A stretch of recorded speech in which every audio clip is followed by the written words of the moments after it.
Welcome back, everybody. My name is Carrie, and we are here today watching our third video on the Darrell Brooks trial, the Waukesha Parade Attacker. We are watching it for the first time on my channel in chronological order. The jury trial against Darrell Brooks in the Waukesha Christmas Parade case began on October 3, 2022. On this day, the court planned for the prosecution to have several witnesses after reading jury instructions and allowing opening statements. However, Darrell Brooks' antics delayed the entire morning session. All right, good morning, everyone. The court will call State of Wisconsin versus Darrell Brooks, case number 21 CF 1848. Record should reflect that the state appears this morning by District Attorney Sue Opper, Deputy District Attorney Leslie Basie, Assistant District Attorney Zach Wichow, and the defendant Darrell Brooks appears in person in custody. I'd also like the record to reflect that he is appearing in jail attire today. He's also wearing a mask. I object to that, Your Honor. I do not identify by that name and would like the opportunity to state that I'm here concerning this matter as third-party intervener in this matter, appearing as authorized representative for my client. I accept for value in return for value all the charging instruments in this matter and make my exemption available for discharge of all obligations and charges connected with this case. I do not dispute any of the facts in the charging instruments and would like to now reserve my rights, if I may. Mr. Brooks, you just interrupted me within a minute of us starting this case here today. I'm asking you to respectfully not interrupt me. That's the second time, so I can go through the list of things that I need to get through this morning. I just wanted it stated for the record that Mr. Brooks, it wasn't the proper time to do that. That's now the third interruption. So, with all due respect, Your Honor, every Mr. time Brooks, we, by saying all due respect doesn't change the fact that you're interrupting me. Your objection is noted, all right? But you need to stop interrupting me so I can get through what needs to be done. But it is my I have right a number to- of documents it that is I my need right to to- discuss it this is my morning. right to- Mr. Brooks, you do not have a right to interrupt the court. No, it I was- will that remind was you not once my again intention. of the Supreme Court rule. It's on a yellow laminated, double-sided piece of paper that is before you. I did not checked, I recognize verified, that. it I is. accept it in return Mr. for value, Brooks, that's Your yet Honor. another interruption. Let me get through this, please. I just want, for the You record, will have an opportunity when I I'll- give you an I want opportunity. No to one state else it. is speaking at the moment but me. You need to stop interrupting. I don't identify by that name. Mr. Brooks, I am going to keep going. You are warned. You need to follow the standards of courtesy and decorum for the courts of Wisconsin. Chapter 62, that's another interruption. I intend to follow decorum. This court comes with a history of Mr. Brooks interrupting now. This is day 4, and every day Mr. Brooks has interrupted. It has resulted in Mr. Brooks being placed in a neighboring courtroom so that this court can efficiently, effectively, and with dignity preside over this case here today. I am well aware that's another interruption. I'm well aware. Stop respectfully, talking. which I have the right to do. I'm well aware, Mr. Brooks, that you I have not object to the intended to name that cause any, has disruption. identified on the information and all documents in want it this noted case. for the record Your that I do objection not is noted. It identify does by not that need to be name. repeated. I will make a record right now. The court have the notes opportunity to a preserve my continuing rights, Your objection Honor? by Mr. Brooks of his name and that he objects to being here. I know he's filed a number of documents previously I never related objected to to that. being Those here. I just documents state- are I tried of to record. state There's that another for the record, document Your that's Honor. filed. At least 2 more interruptions just now. I believe I'm up to 8. Mr. Brooks, you're advised that continued interruptions will result in you forfeiting your right to be present in this courtroom, where you'll be taken to the courtroom next door to appear by video and audio I don't means to consent participate. being removed from the courtroom, Your Honor. That's another And interruption. you haven't shown me any lawful case law that I can be removed from the Mr. court Brooks? proceedings in a trial and forced under coercion and duress to appear in the trial that I am needed, that I'm trying to express that I have the right to Mr. be Brooks, there's a present for. proper manner in which you raise objections. You have not followed that proper procedure. You are unable or unwilling to abide by simple rules of civility. haven't You given me the interrupt, chance to you don't wait for state my anyone name. to finish, and it will result with you being removed from the courtroom. I So you respectfully are object to once that, Your again reminded of that. I'm going to give a little slack at the moment only because we are not in the presence of the jury. I'd like to go through a couple of things, the first of which is the jail attire. Mr. Brooks, we, meaning myself and the jail, have made arrangements by allowing folks to bring in street clothing for you. You've appeared previously in a suit and tie, very appropriate for a trial. If you no longer have those clothes available, the jail has a supply of clothes that they can also lend to an inmate. The reason we make those arrangements during trial, sir, is because this court has taken a number of steps to shield from this jury that you are in custody. Your hands are not shackled. Okay, there are skirts around feet are each shackled. one of the tables. I'm aware of the feet shackles. That's yet another interruption. I'm aware of the shackles on your feet, and that's why the skirts are on your table and frankly all of the tables, right? So that it appears to be the same for anyone coming in and viewing. Again, arrangements have been made for you to appear in street clothes or civilian clothes. I would like you to appear in street clothes, and the reason why, sir, is to reduce or even eliminate even the appearance that you are in custody. And it is your choice, though. Are you willing to go back to your cell and put on your suit? It is my right to do so or to not do so. And at this point, Your Honor, who doesn't know that I'm in custody? Mr. Who Brooks, doesn't know that? I've had many trials with individuals who are in custody, and when I've talked to the jurors after the conclusion of the case, they had no idea. The whole point of allowing for street clothing is not only to shield jurors from the fact that you are in custody, but also you being in a suit and a tie or other street clothing, I think also lends to the dignity of the proceedings. This is a trial.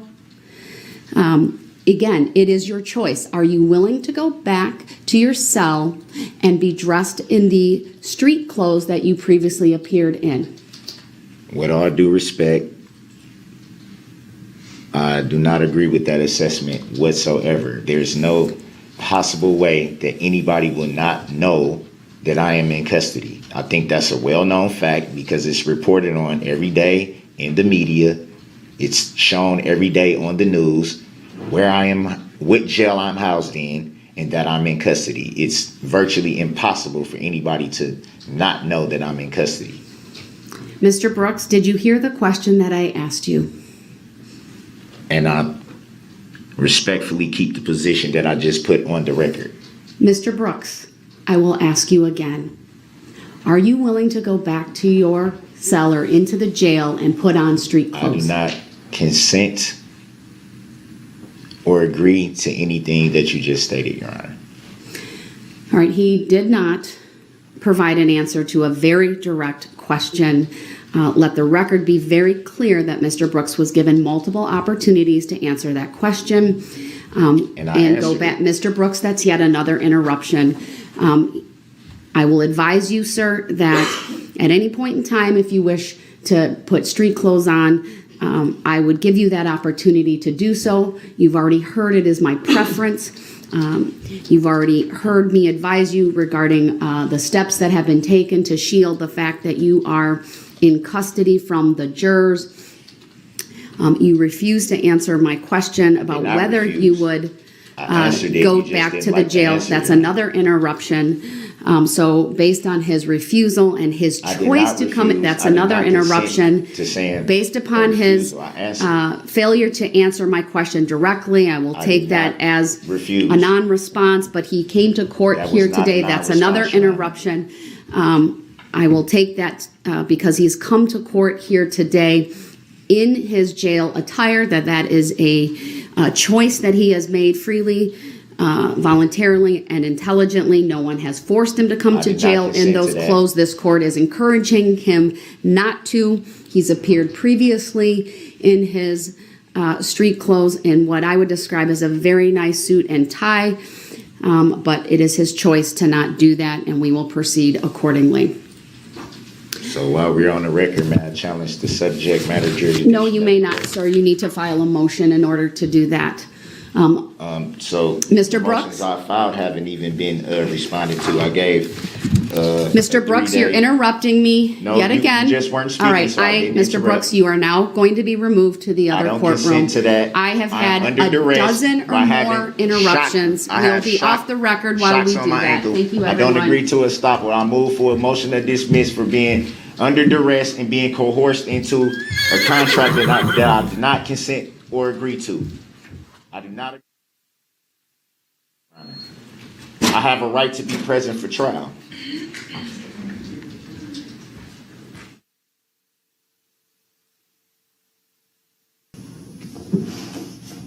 All right, we are back on the record. Appearances are as they were before. I need to make a record that at 8:42 a.m. this court ordered Mr. Brooks be removed from the courtroom due to repeated interruptions and disruption with the court. This, of course, comes on the recent history with Mr. Brooks. On every day that we have been in court since Monday, he has shown a complete and utter disrespect for the simple rules of civility. He has been removed from the courtroom multiple times. This morning alone, he started interrupting this court within a minute of the court calling the case. I should also make a record at the moment he is muted because of the way that he was removed from the courtroom and his conduct since. I have been given just a bit of information about it. I will advise everyone that I have required that the Sheriff's Department file a written report with the court regarding Mr. Brooks's conduct. I'm told that he would not sit down while in this courtroom in order to have the shackles removed so that he could be taken to the other courtroom, that he was resisting, that at one point he took off a shoe and it appeared to the deputies that he was going to throw the shoe. You can see that he is seated with his back to the court or to the camera. He took his shirt off as well. I'm also told that he is threatening to throw and break items.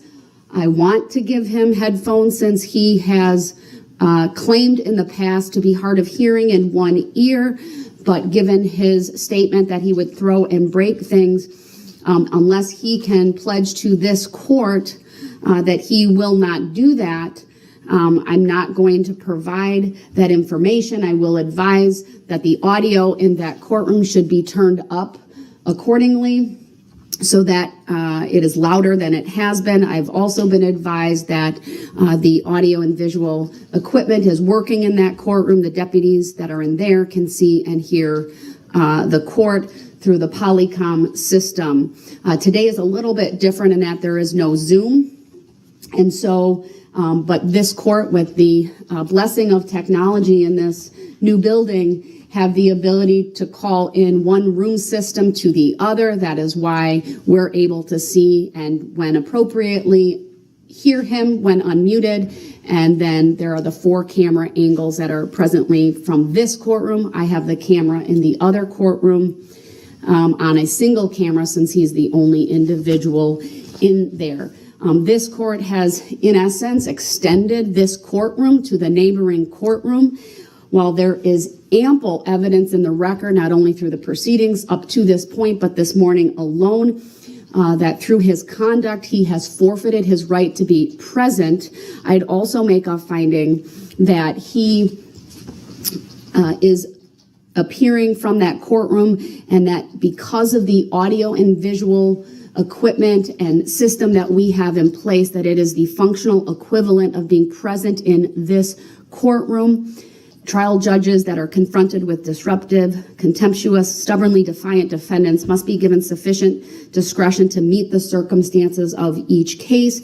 No one formula exists for maintaining the appropriate courtroom atmosphere will be best in all situations. And in that case, there were at least 3 constitutionally permissible ways for a trial judge to handle a stubbornly defiant defendant, which this court would find Mr. Brooks squarely has become and has demonstrated over the course of these last few days. One option is to bind and gag him. I've already talked about at a previous hearing why I choose not to do that. Cite him for contempt. I choose not to do that either. The third is to take him out of the courtroom until he promises to conduct himself properly.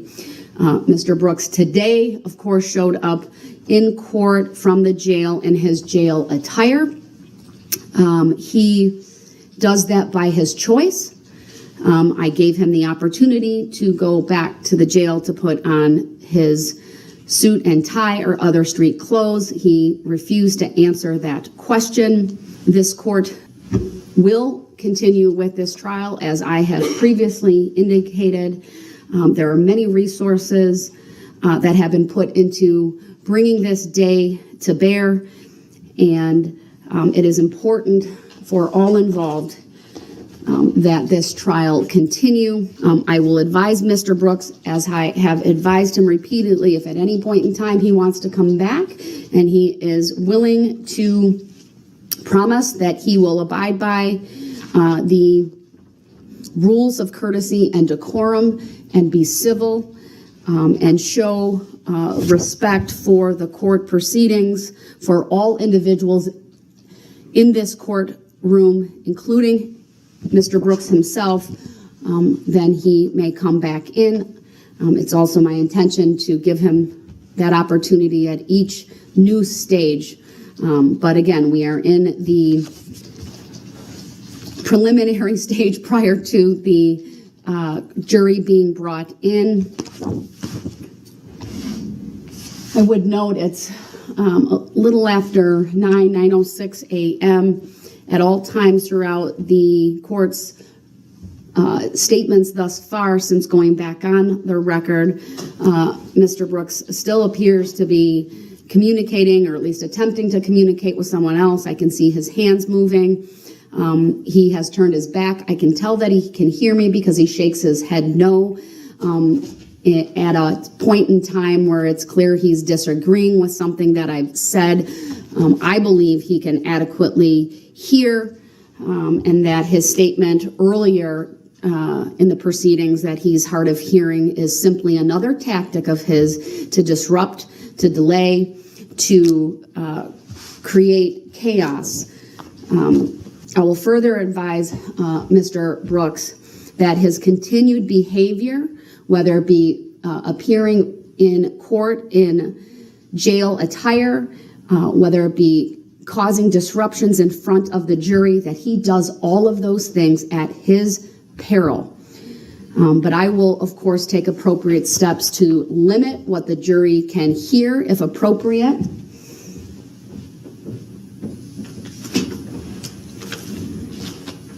All right, I've received a note. We need to reset the Polycom system, so I'm not sure what that means. I'll find out, and if appropriate, make a record as to why and whether that impacted anything that was happening in the other room. But at this point, while I'm not going to get off the bench, we're going to take a short recess for that resetting to take place. I would request an opportunity to be heard then, Your Honor, when we go back on the record, please. Absolutely. I received was that all of a sudden the audio was only going through 2 speakers and not all of them. A simple reboot of the Polycom system over there took care of that, and I have confirmed that it's working properly. Before I turn to you, Attorney Opper, because I'm not sure if Mr. Brooks heard this or not, at the very end, before I removed him, I wanted to make sure that the record is very clear, I will note a continuing objection to the issues he raises regarding his name and other things. There are filings that substantiate that. It will be my position it's not needed for him to do that every single day because I've noted a continuing objection. With that, you wanted to make an additional record? Yes, Your Honor, it's probably appropriate at this stage. I did want to address a topic that's maybe not been raised in the courtroom, but has been raised in the public, and it seems to kind of go hand in hand with the events of this morning, and that is the mental competency of Mr. Darrell Brooks to proceed to trial.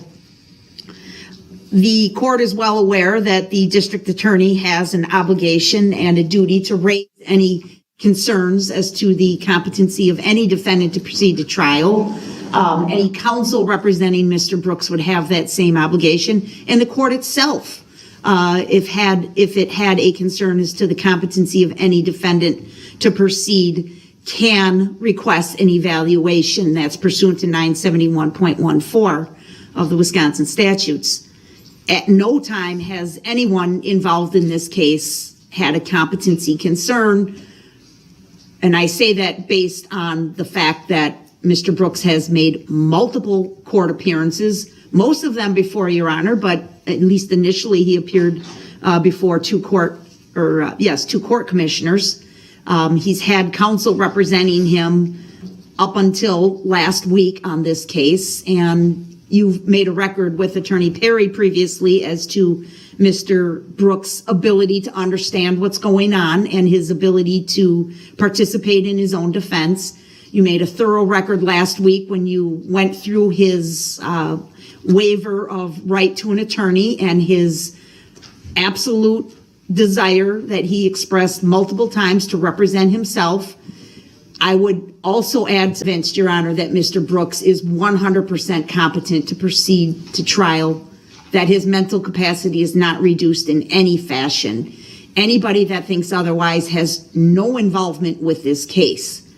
I would reference the court to today's filing, which Mr. Brooks provided. It is extremely well written. His handwriting is immaculate. It's perfect. The punctuation, the grammar is 100% accurate. He drafted this himself in his jail cell last night, I presume. Maybe it was this morning. He has continued with the same objections that he has been making repeatedly in this case. So he clearly understands the issues. He understands the defense that he wants to pursue. He undertook the effort to have this form notarized by a jail employee so that it is a signed and sworn affidavit. Absolutely no concerns on the part of the state of Wisconsin that Mr. Brooks has any deficiency in his competency. We are 100% convinced that these actions of Mr. Brooks are deliberate and intentional, and they have escalated, and the court has seen this since August 25th or so, as the motions were decided by the court, most of them to his detriment.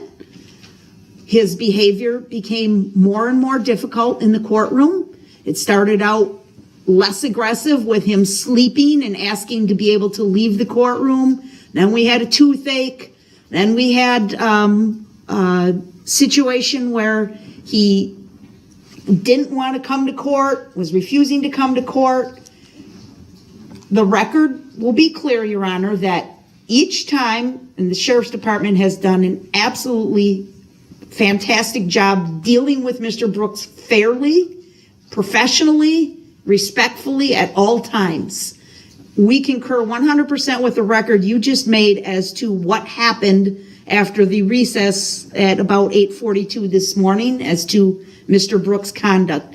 These are deliberate actions on his part as we get closer and closer and closer to actually presenting this case to a jury, that he is attempting to derail these proceedings and avoid the inevitable. And I want to make that record. I tell this court as an officer of the court, We have zero concerns as to the mental competency of Darrell Brooks to proceed, and we have had many, many dealings with him on the record and off the record that I base that on. I also wanted to add one other comment as to the court's record as to the need to proceed with this trial. We concur 100%. We would also note it's not just a matter of resources. It's the need to proceed to justice. It's the need to get justice for the crime victims who have patiently attended every one of these hearings. They have a constitutional right to trial. They have a constitutional right to a speedy disposition of this case. And that doesn't mean hasty. That doesn't mean reckless. It means efficient administration of justice. And this court has provided that to the crime victims. And we think that's another reason that Mr. Brooks' antics, which is all they are, clearly speak for themselves. This is not his inability to understand what's going on by any stretch. Thank you, Attorney Opper, and I do appreciate you raising that with the court because I share your observations that you've just noted on the record. I would adopt them fully as if they were my own and make them part of the findings that I've already made on the record. Obviously, I personally haven't listened to the jail phone calls that you referenced, but I do take your statements as an officer of the court. I look forward to further reviewing them, if need be, changing any conclusions that I've reached here today, and I would require you to file that exhibit so that that can be part of the record as well. I would also add to what you have just stated. This court has read through not one, not two, not three, but 4 evaluations related to the special plea that was withdrawn. And those are very recent evaluations where the examiners met face-to-face in the jail or in an appropriate visitation room with Mr. Brooks, either in July or August of this year. And every single one of those individuals did a mental status exam that's noted in their reports. Frankly, the behavior that we're starting to see here is no different than some of the behavior that was noted by those examiners as well. This behavior is frankly more in line with someone who's defiant, deliberate, and in line with the conclusions related to whether he suffers from a mental disease or defect that would qualify for a special plea. I've not gone into much detail, and I won't. Those documents are part of the record, but it's very clear to this court that everything that he has done as outlined by the state and as made evident on the record of these proceedings, that it is the sole intent of Mr. Brooks to make a mockery of this process. And I've stated, and I'll state it again, I'm not going to tolerate it, but there is I believe this trial needs to continue, should continue, not only for Mr. Brooks as the accused, who also has the right to a speedy disposition. He hasn't exercised it. The victims have a right to a speedy disposition. And it's important for the justice system to go forward with this proceeding. We are at the stage where we are at with Mr. Brooks muted in another courtroom because of his defiant actions. No one else. And I appreciate everyone's patience as the court goes through these things, frankly, gives Mr. Brooks time after time after time to conform his conduct to the clear expectations, but he just simply flat out refuses to do so. So what I'd like to do is finish with the approval of the jury instructions, the preliminary jury instructions. I will make a record that Mr. Brooks did not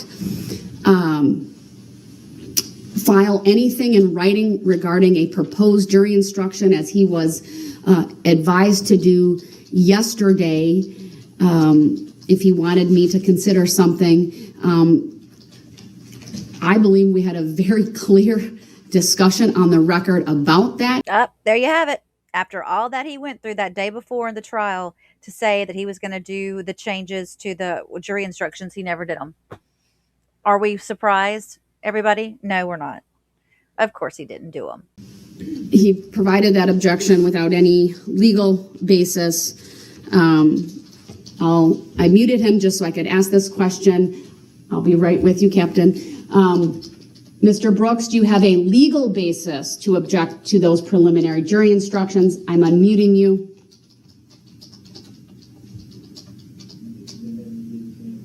Hold on, it's the volume is not being appropriate at the moment.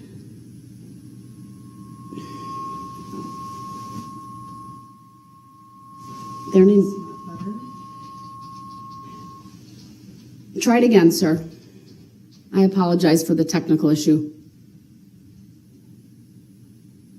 All right, the technical, we're going to have to figure that out. It's not appropriately working. I do appreciate that he was able to hear me because he leaned in to answer. So I just want to make that record. I'm going to go take a recess. I'll just mute while we're doing that, just so I can figure out what the audio issue is, and then we'll go from there.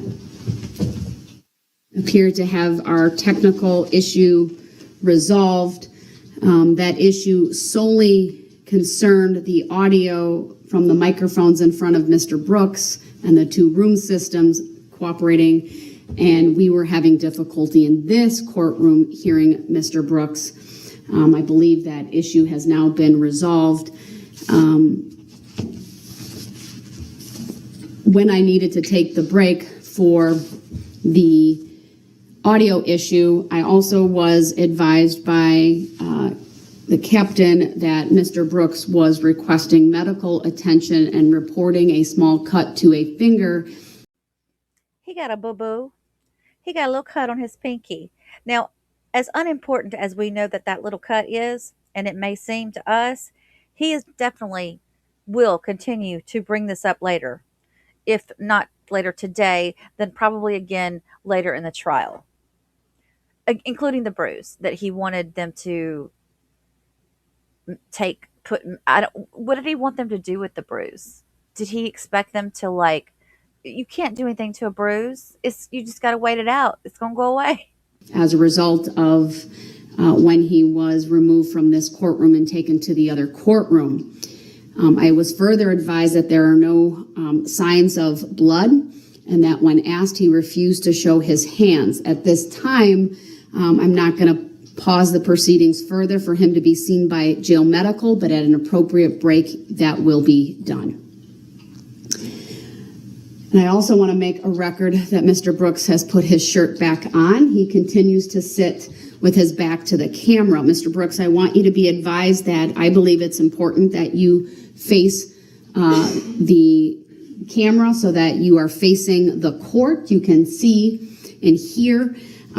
It's my understanding you were not willing to cooperate with being shackled, and for the moment you are not. But at this point, given your conduct from before, I'm going to require, after we take the next break, that the Sheriff's Department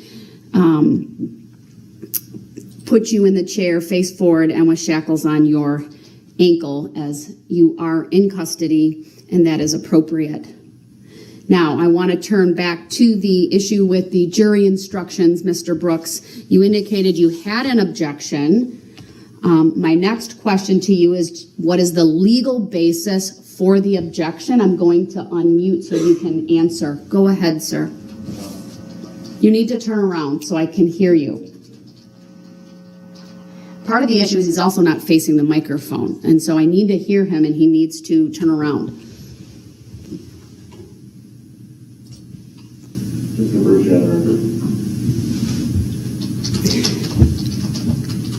Mr. Brooks, I'll ask you once again, what is the legal basis for your objection to the jury instructions?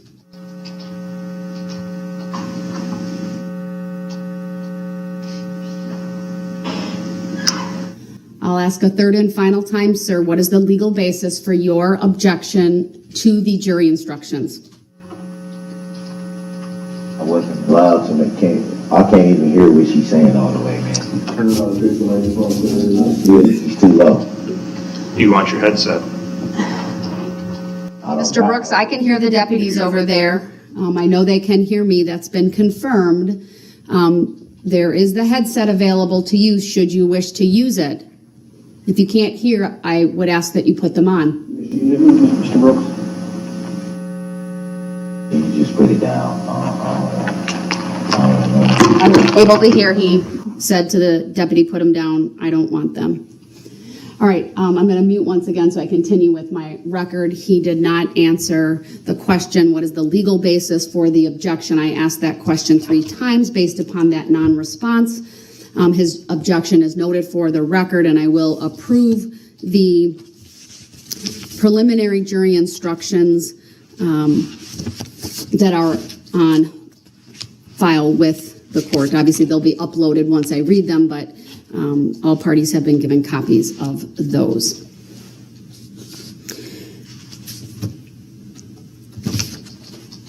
Before I turn to the motion for reconsideration, you raised this earlier, at least the topic of it. Mr. Brooks presented a filing to the court this morning. I asked the bailiffs before the case was called at 8:30 if Mr. Brooks had any paperwork and to ask him if he had any filings. He then provided this piece of paper and it was photocopied. Actually, it was date stamped, then photocopied for the parties. It may have already been scanned in, I'm not sure, but it certainly will be.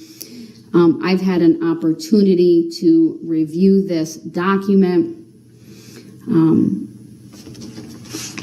Based upon my review, I don't believe any response is even required. It's his affidavit. He's providing certain disclosures, but there's nothing about that that requests any relief from the court.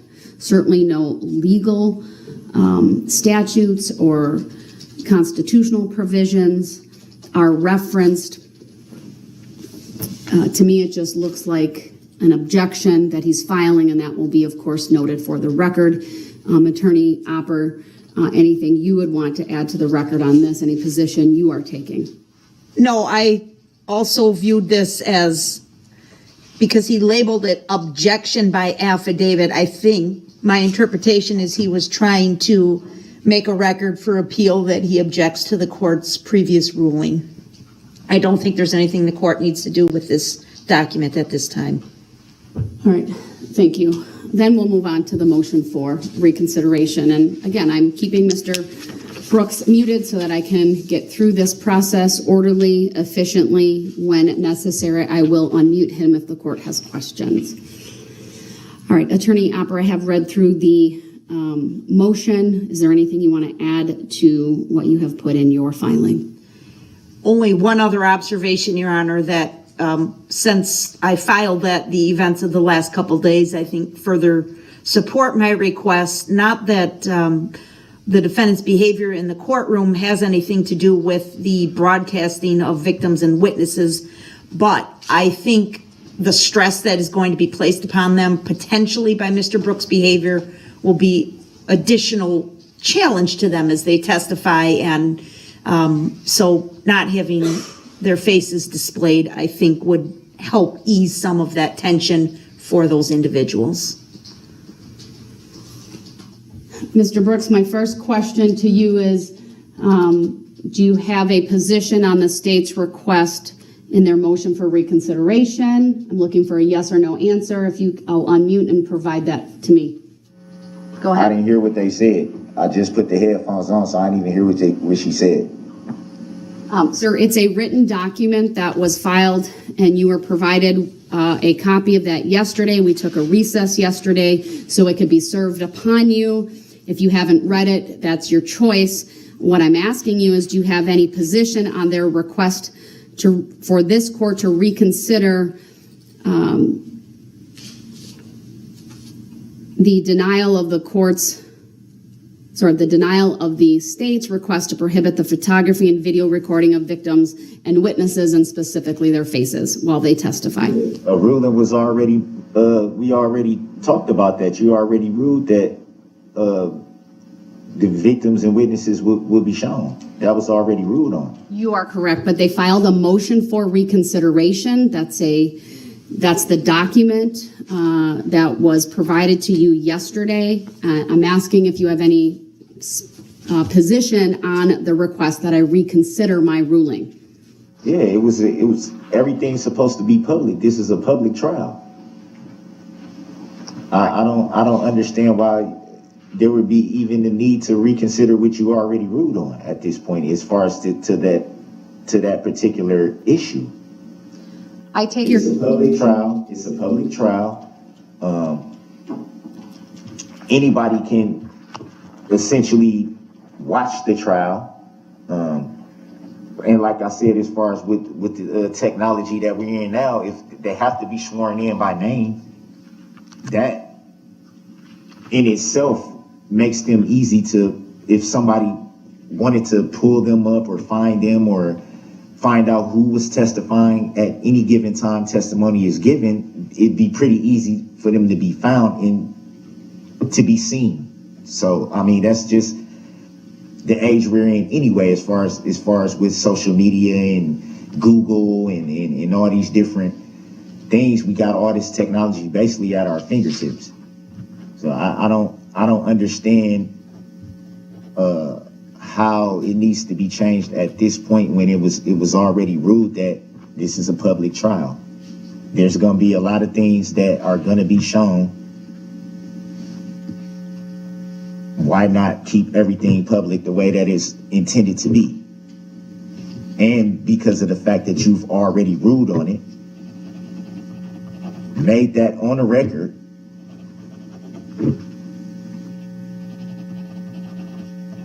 let's keep it the way it is.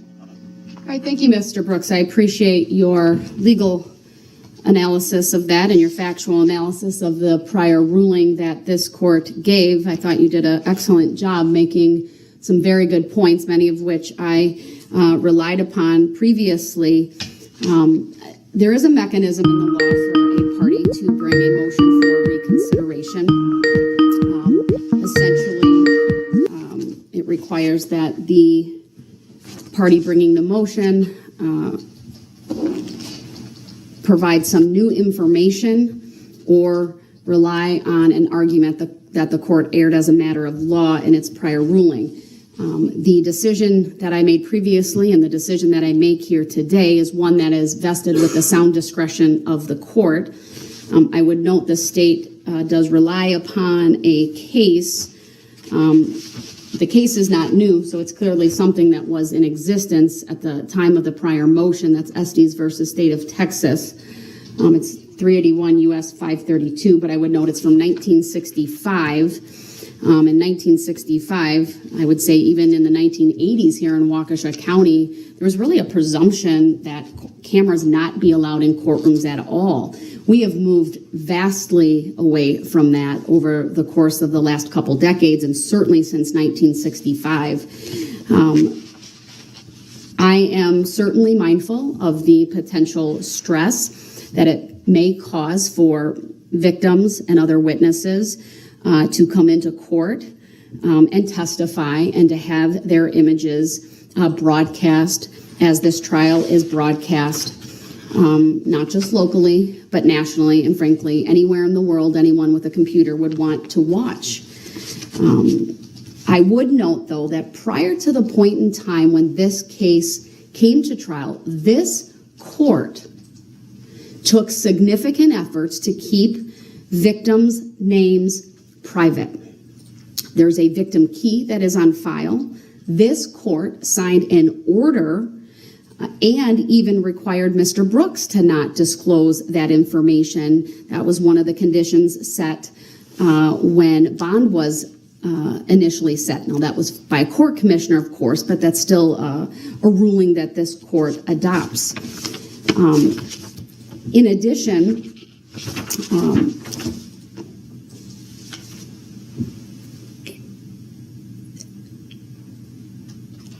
I believe I've done, up to this point, everything that I could to preserve their privacy. I don't, frankly, want to create an issue that could be an appellate issue. I think this potentially could be that if I limit the capturing of victim and witnesses' images. I'm aware of Marcy's Law, certainly aware of the provisions that the state cites, but the fact remains the time has now come for this trial to be conducted. This is a public trial. The right to a public trial is not only for the defendant, but the state, but the public. All of the names are a matter of public record. This court obviously went through all of the names of the witnesses during the jury selection process. In the jury instruction, the names of all the victims will be read. The state agreed that it was time to put that information in a public document and on the record because the time for trial has come. The cameras in the courtroom not only facilitate the viewing of a public trial where anyone could walk in to this courtroom, space permitted, to watch, but it facilitates victim rights as well. And that is because there are a large number of victims in this case. This court could not have all the victims and the public and the media who wanted to be here present. Frankly, I think it's because of how this court has allowed the proceedings to be live streamed that we don't have even a full courtroom here today. There is no doubt this case has received great public interest, but this is a case that the state brought charges, and rightly so. I understand it won't be easy, it may be messy, it may even be stressful, but it's important to the integrity of these proceedings, the perception of how things are conducted in this courtroom, that all witnesses, that all victims, with the exception of the one thing I accepted previously, be viewed in its fullness to the public. I maintain the exception for juvenile witnesses. They are in a special category as minors, and they, of course, if and when a juvenile witness testifies, may only be captured from the shoulders down. Their faces are not to be broadcast. Again, I am not unmindful of the impact, but in my humble opinion, the right to a public trial supersedes the other provisions, and especially in a case such as this, it's important. I would add to the record some of the points Mr. Brooks made. Not only are these names all a matter of public record, the technology that we have at our fingertips, there's Google, there's social media. It's very easily to identify these individuals and search for them in other ways. I'd also add that there have been a number of news reports, media accounts, newspaper articles about victims, naming them. I'm aware of one such broadcast this morning on Channel 4. I cannot presume that all victims, all witnesses want this. And I want to keep this trial going, and that's what we will do. So the request is denied. All right, I believe, let me just get back to my first note that I had for this morning, that we've covered all of the outstanding issues. Your Honor, if I may, I don't want to interrupt, but I did not hear if you, I was kind of overhearing that you addressed the filing that I filed this morning. I didn't hear exactly what was said. I'm just making sure that you know that I'm not trying to interrupt. I just want clarification on what I may have missed. Oh, you mean what you missed when you were refusing to participate earlier? Anyway, she's going to go ahead and reiterate everything she said on those findings. We're going to skip past that. The court need not take any specific action as it relates to it. I further indicated that, again, no relief was requested, but also there's no statutory or constitutional or law that you cite to that I could even interpret as a request for relief. So that's how I'm going to address that filing, sir. It's noted for the record. Can I say one thing about that? Quickly, sir. I need to keep going. I was filing that paperwork. I would say pursuant to the federal rules of criminal procedure under Rule 12.4 about the disclosure statement. All right, I'll note so that for the record, sir, but it was not in your filing. So that's a judicial determination, Your Honor? I believe I had one other thing. Oh, I did want to put on the record, and that is when we were testing the audio, I did advise the Sheriff's Department to let Mr. Brooks know, to ask him on my behalf if he wanted to come back into this courtroom. My understanding is he declined. No, that is not accurate, Your Honor. Mr. Brooks? The reason? Mr. Brooks? I would just want it. Hold on, I'm going to mute you for a second unless you stop and listen to me. I just heard what you said, but I'm not asking for a response, sir. Mr. Brooks? It's not. Okay, you're accurate, interrupting. Hold on. You're interrupting me, sir. I wasn't looking for a response. I'm happy to ask you the question myself on the record for you to answer it.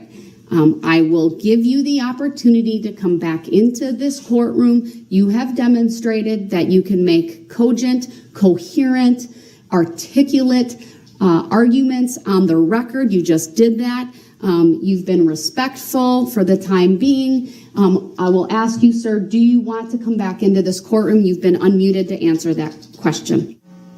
Not until I can receive medical treatment for the bruise that I have on my arm and the cut. You just said a while ago on the record that you cannot see blood. That's because I wiped it on my pants and you can still see the blood in the cut and a big bruise right here on my arm. I was told that the nurse would be coming in to see me. And then I was told, no, she's going to come at the next recess, which we just took. I know it was technical difficulties why you called the recess, but that was more than enough time for me to at least be seen, at least get the cut cleaned out and get it bandaged, at least at minimum that, and for somebody to look at this bruise. That was my position on why I was not yet ready to come back into the court, because I feel like this needs to be addressed. All right, Mr. Brooks, I understand your request. I'm denying the request to take an adjournment, or I'm sorry, to take a break at this time.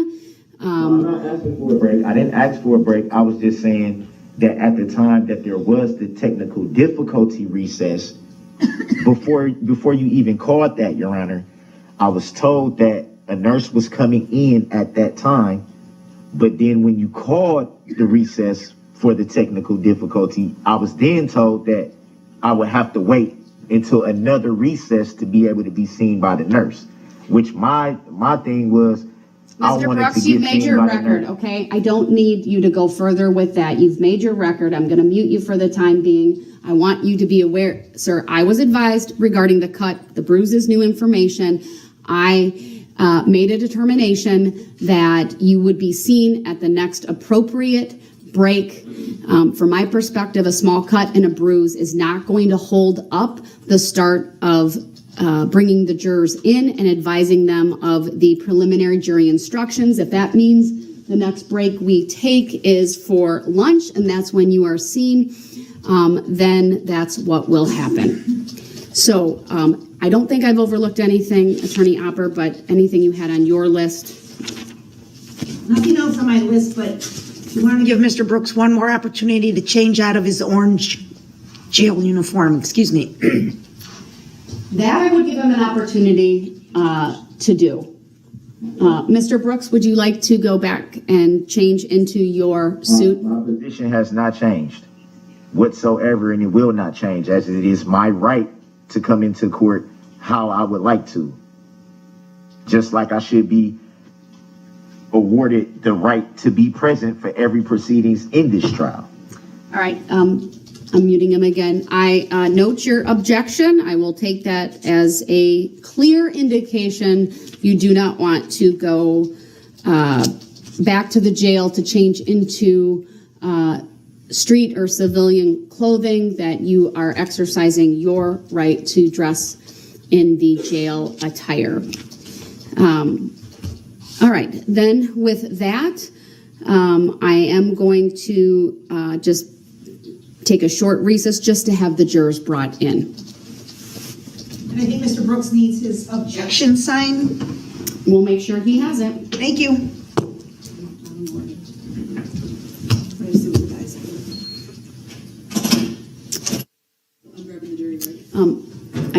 Let me actually go back on the record for a second. Mr. Brooks, when the jury comes in, I am going to read through the preliminary jury instructions.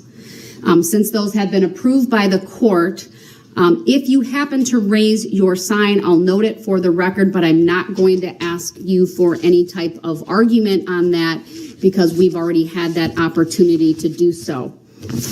It will take me some time to read through the instructions. I don't know if that will take us to the lunch hour or not. The state should be potentially prepared to go through its opening. Mr. Brooks, if we do get to that point where the state is giving its opening and you have an objection, you need to write down the objection in addition to raising your hand, and I will rule on the objections after the closing statement. So you must write down the basis for the objection and what you're objecting to, in addition to holding up your sign. That's the procedure that we will follow. All right, now we're on a short break until the jury comes in.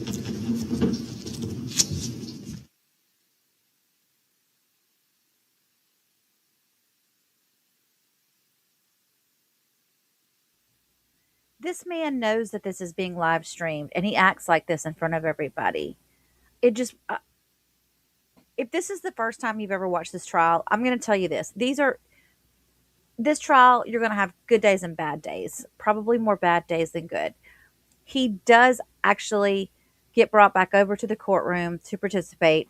He does have some bouts of proper behavior, and he does question many witnesses inside of the main courtroom. But don't lose faith that this is all this trial is going to be about. Trust me, it gets better. If you want drama, it gets better.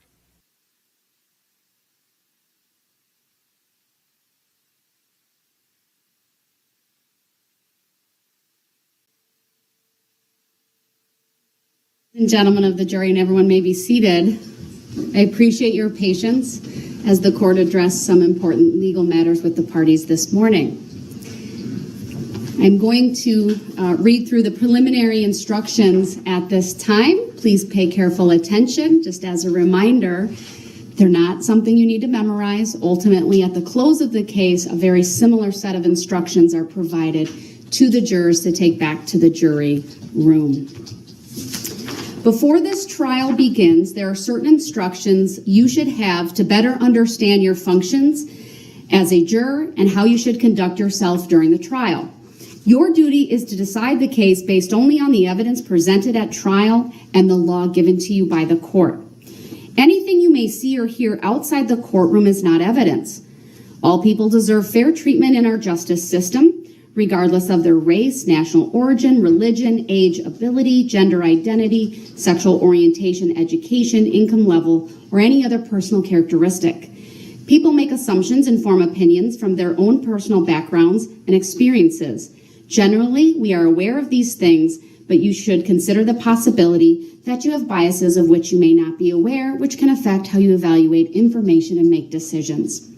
You must carefully evaluate the evidence and resist any urge to reach a verdict that is influenced by any bias for or against any party, witness, or attorney.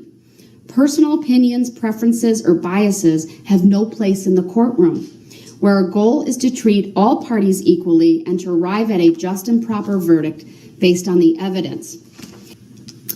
The defendant has a constitutional right to represent himself. I have advised the defendant that the same rules apply whether a lawyer acts for him or he acts for himself. The defendant has decided to represent himself, and this decision must not influence your verdict in any manner. This court is tasked with ensuring the orderly administration of the case.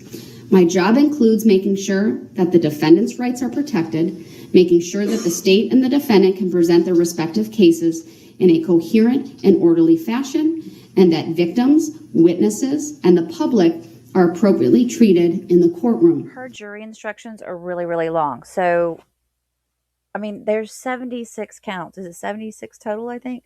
So we're going to trim a lot of this down. I'm not trying to show any disrespect to any of the victims here, but I'm going to try to leave in like key points as much as I can.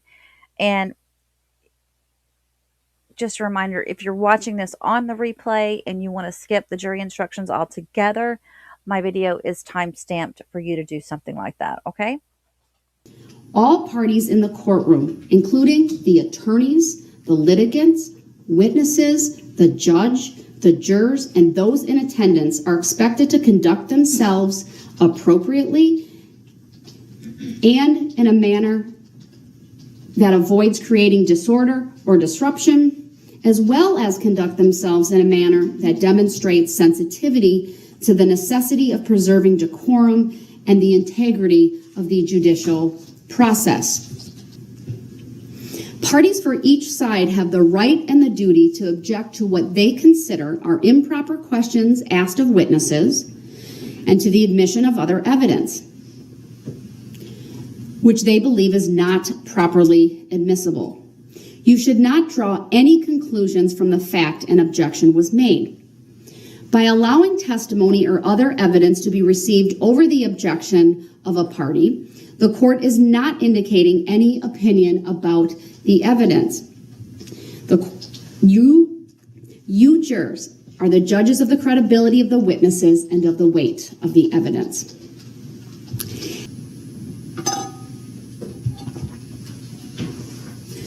The defendant is charged with 6 separate counts of first-degree intentional homicide, use of a dangerous weapon.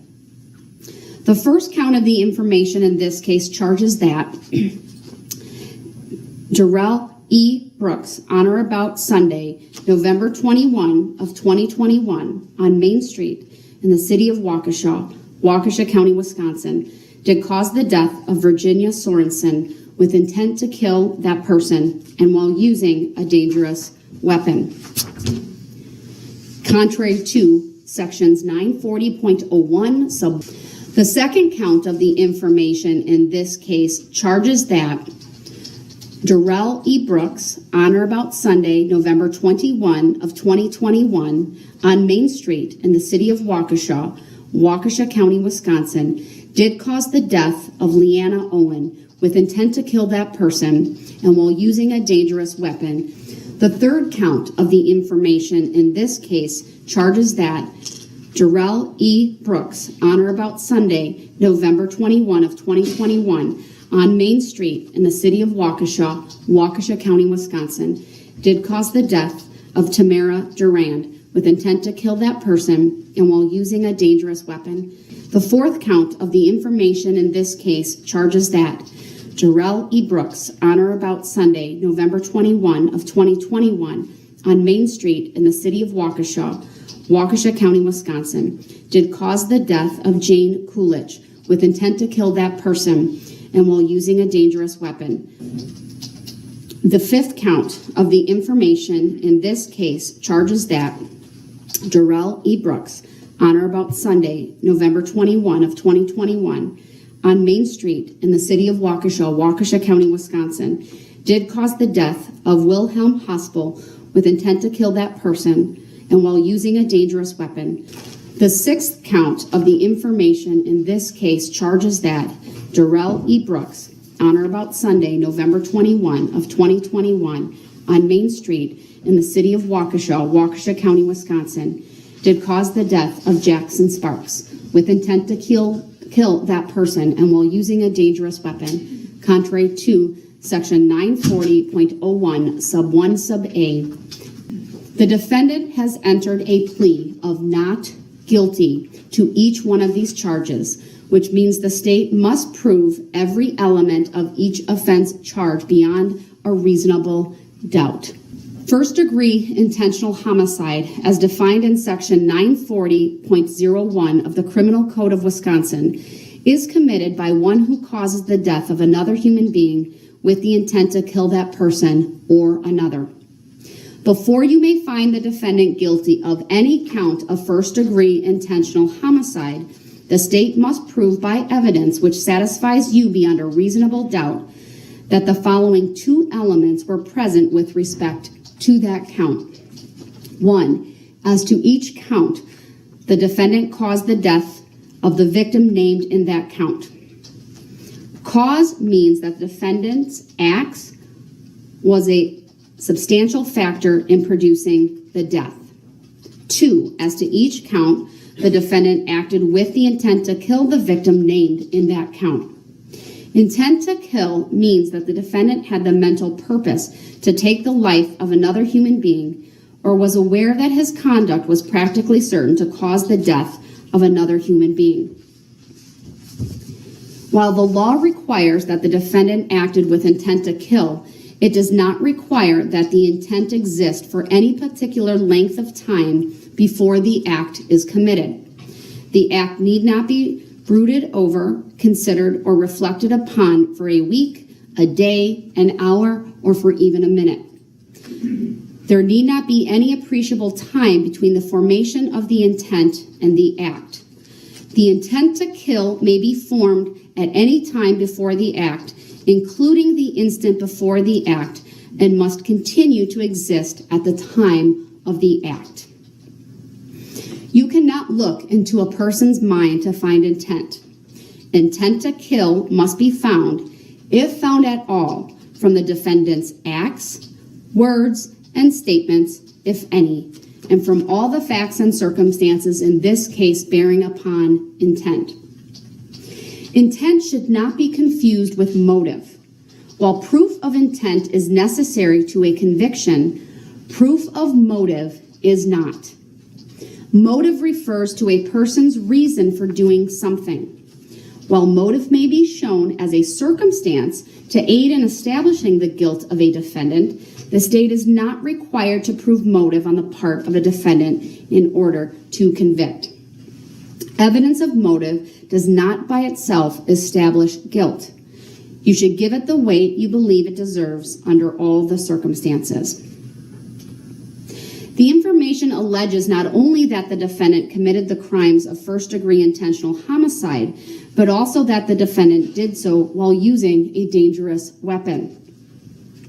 Dangerous weapon means any device or instrumentality which, in the manner it is used or intended to be used, is likely to produce death or great bodily harm. Great bodily harm means serious bodily injury. The defendant is charged with 61 separate counts of first-degree recklessly endangering safety, use of a dangerous weapon. The seventh count of the information in this case charges that Darrell E. Brooks, on or about Sunday, November 21 of 2021, on Main Street in the city of Waukesha, Waukesha County, Wisconsin, did recklessly endanger the safety of Nicole White under circumstances which show utter disregard for human life and while using a dangerous weapon. The eighth count of the information in this case charges that Darrell E. Brooks, on or about Sunday, November 21 of 2021, on Main Street in the city of Waukesha, Waukesha County, Wisconsin, did recklessly endanger the safety of Eleanor Anders under circumstances which show utter disregard for human life and while using a dangerous weapon. Once again, advise you that you are welcome back into this courtroom should you wish, if you are able to conform your conduct to the rules of courtesy and decorum that you have been previously been advised about. Once again, direct your attention to SCR Chapter 62, Standards of Courtesy and Decorum for the Courts of Wisconsin. Would also direct you to Illinois versus Allen. That's the case I've been relying upon for the procedures that have been employed. Mr. Brooks is holding up the objection sign. I don't have anything in writing, which is the procedure that I told him he needed to follow in terms of me addressing any objections. So if he wants to write down what his objection is, and we'll file that. We'll also indicate the time. If appropriate, I'll take that up after the break, but at this point I will be breaking for the noon hour, for the lunch hour. It's 12 noon. Let's be back here at 1 p.m. And could he also have the opportunity to change into his street clothes if he wants during the lunch break? Absolutely. During the lunch break, I'm told, will be seen by jail medical staff for the concerns that he's raised. He will be given the opportunity to change into his street clothing, should he choose. Of course, when he comes back, once again, invited back into this courtroom, should he choose. Yes, and I would just observe for the record that for about the last hour while you were reading the jury instructions, Mr. Brooks did not appear to be in any physical pain or medical distress. He's been moving around freely, shuffling his papers, reading his documents, actually behaving quite appropriately, standing quietly, oftentimes with his hands folded, and at times listening to the court, and at times it appears he's working or looking at materials on his table. All right, thank you. I appreciate that. We are in recess. Thank you. Mr. Brooks is back in the courtroom. I do want to make a further record that he still remains in his jail attire. Prior to the break, I did advise the captain and to let Mr. Brooks know that he certainly could take the opportunity during the lunch hour to put on street clothes. So it's his choice. He is here in the jail attire. He's at the table, continues to be masked. Welcome back, Mr. Brooks. Just for the record, Your Honor, they never asked me during the break because I had so much other stuff going on. I'm not sure. I'm not saying it was intentional on their part, but I was never asked. I just want to make that clear for the record. Thank you. I appreciate that clarification. Nonetheless, I provided you with that opportunity, and here you are. Please be mindful, sir, that the right to be here can, of course, be lost if you engage in disruptful, discourteous behavior, if you interrupt the decorum and do not show respect for the judicial proceedings. You would, of course, be subject to removal and forfeiting your right to be present in this courtroom. All right, I'd like to bring the jury out, Mr. Brooks. I am still going through the preliminary jury instructions.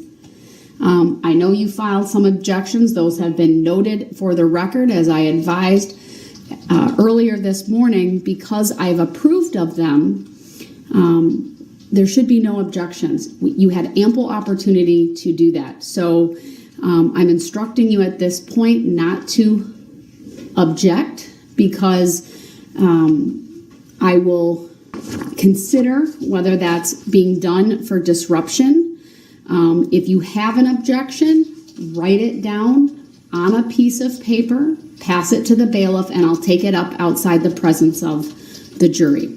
Just so I'm clear, are we talking about objections to strictly jury instructions or the filings that I filed on the 3rd? I'm not addressing those at this point, sir. I was just asking for clarification. I didn't know which one you were speaking on as far as the objections.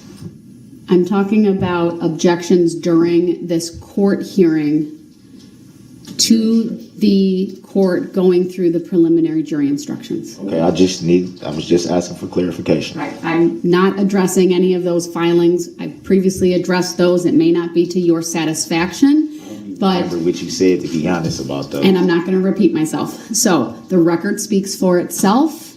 Your objections in those filings, to the extent, whatever they are, are noted. They're part of the record, and they will be available for you at a later point in time should you be convicted and on appeal to make whatever arguments that you need to or want to regarding those. But from my perspective, that is something I'm not going to take up any further.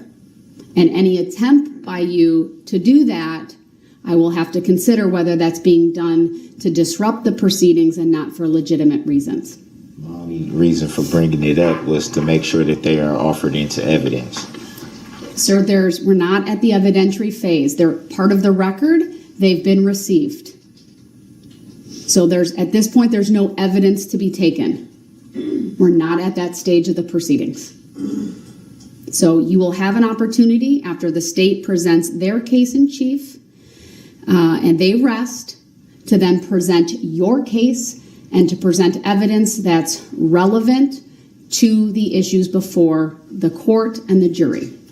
So I'm not going to go through any further on what that means. That would be for me to provide you with an explanation of the law or procedure, but I expect you to not bring that up at this point in time or going forward. I don't understand, though, Your Honor. Mr. Brooks, I've already addressed them. I'm going to bring the jury out. Please do not disrupt as the jury comes in and as I complete reading the preliminary instructions. I am, just for reference for everyone, I've read through 44 pages of 69, and so I still have a ways to go. My intention would be to finish with the preliminary jury instructions, take a short break for all, including the jurors, and then come back with opening statements. And that's, you have a choice, sir, at that point, whether you want to give one, but the state goes first because they obviously have the burden of proof, and then you would have an opportunity to give an opening statement as well. But that's my plan, at least for the afternoon. I would like to go back over there, Your Honor. You would like to, you're asking that to voluntarily be taken to that courtroom. Well, I'm trying to seek to understand how the testimony evidence that was given could be considered Mr. Brooks, I've already dealt with that. I'm not going to deal with it. If you want to go to that courtroom, are you waiving your right to be present right now? Can I at least raise the issue of subject matter jurisdiction? No, there's no lawful motion before the court. You may not. Are you making a judicial determination that I cannot? Mr. Brooks, I'm going to bring the jury out. I'd like you to stay. That's my preference that you stay. You've certainly demonstrated throughout these proceedings that you have the capacity to follow the rules, that you have the intellect to make cogent, coherent, articulate, responsive arguments when you so choose. But when you start doing what you're starting to do right now, going back to filings I've already addressed, and start talking about subject matter jurisdiction, that is a tactic by you that I believe is to disrupt and to delay the proceedings. That is not accurate, Your Honor.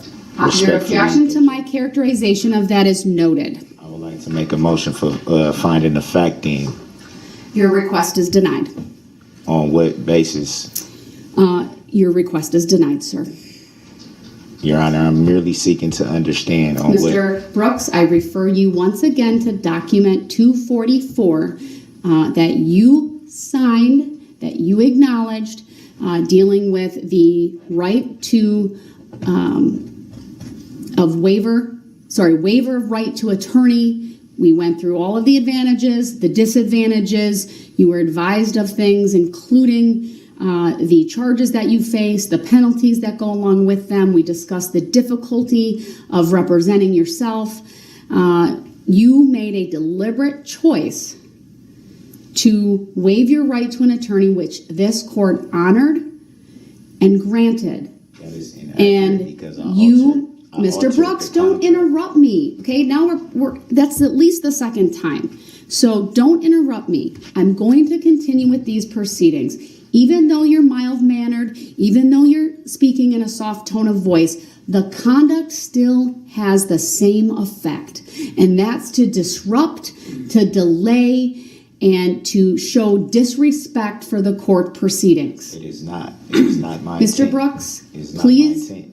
I'm not going to force you to sit down. You're welcome to sit down, but I am instructing the jury to come out. You, at your peril, run the risk of me admonishing you in front of them at this point.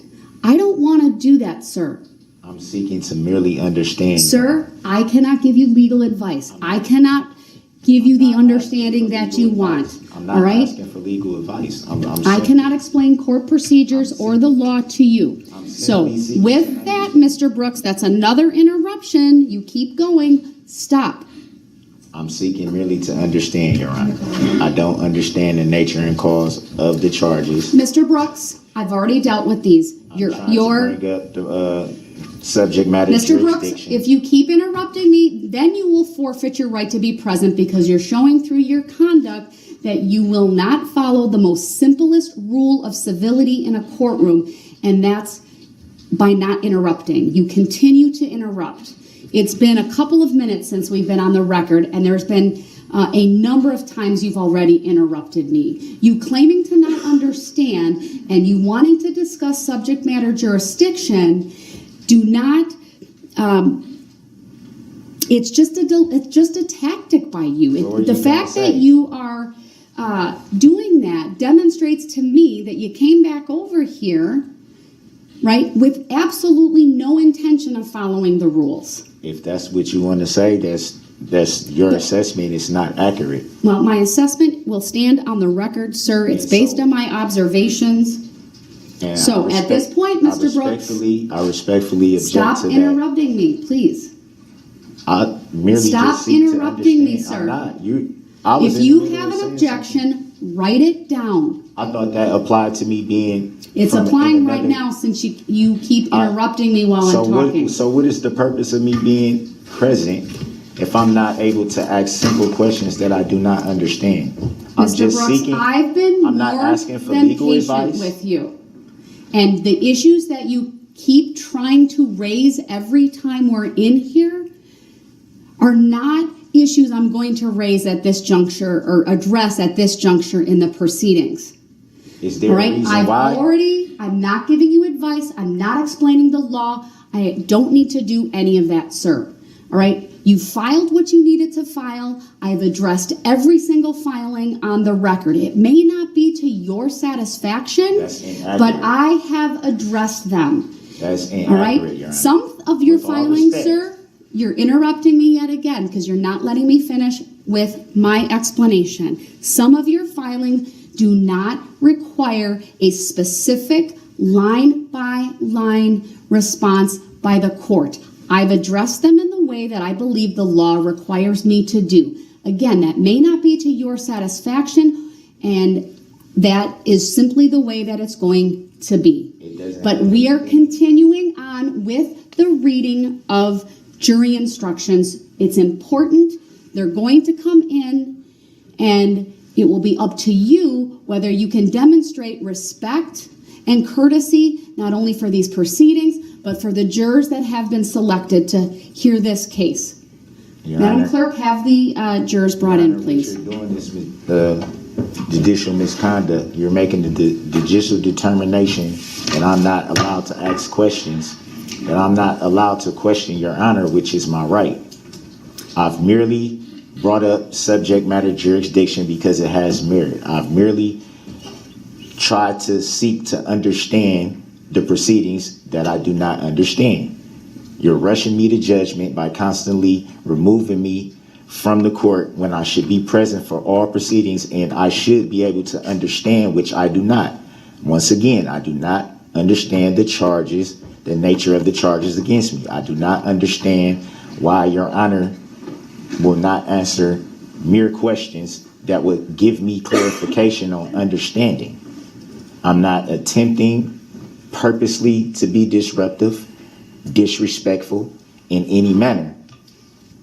But if I don't understand something, it benefits me to ask so that I can have clarity. The waiver that you speak of with the attorney, I gave the waiver back in the way that I felt that it should be altered. And you said so yourself on the record that the word understanding was taken off of that paperwork that I sent back to you. That should have let you know right there further that I did not understand the proceedings, and that was some of the issues that I'm bringing up now. It's merely just clarification, Your Honor.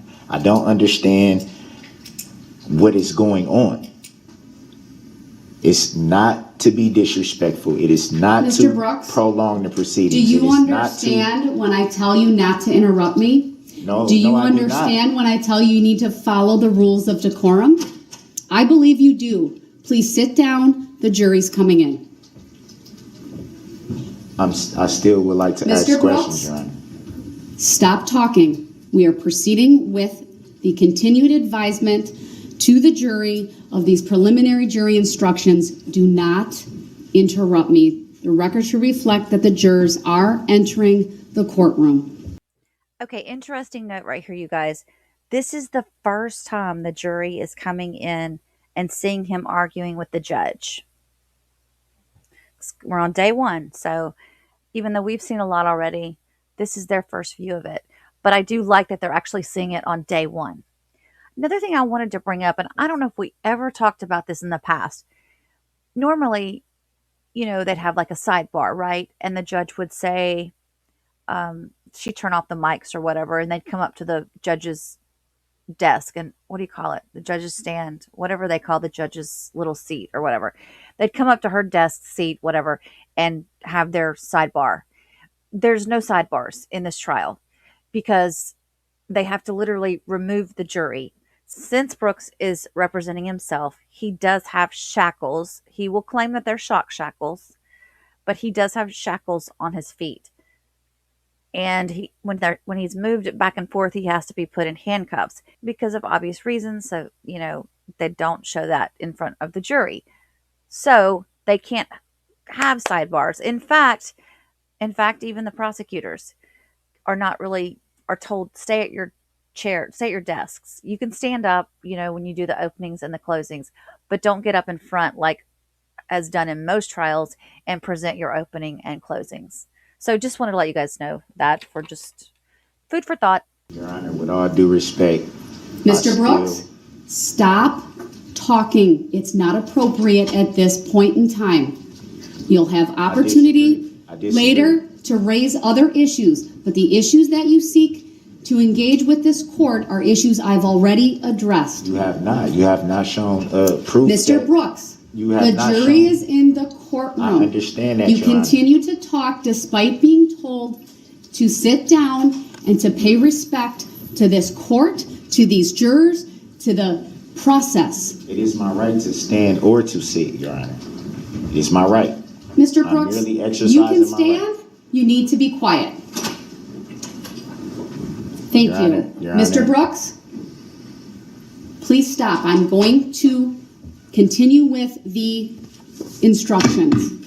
If you interrupt me, you will run the risk of being taken to the courtroom next door. I'm seeking to understand, Your Honor. Mr. Brooks, final warning. I'm seeking to understand, Your Honor. It must be some clarification. Mr. Brooks, I want you here. I want to Stop be here. interrupting me. You were quiet. I didn't.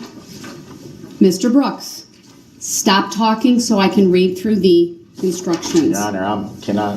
Ladies and gentlemen of the jury, I'm going to continue with the jury instructions. I'm on count 38.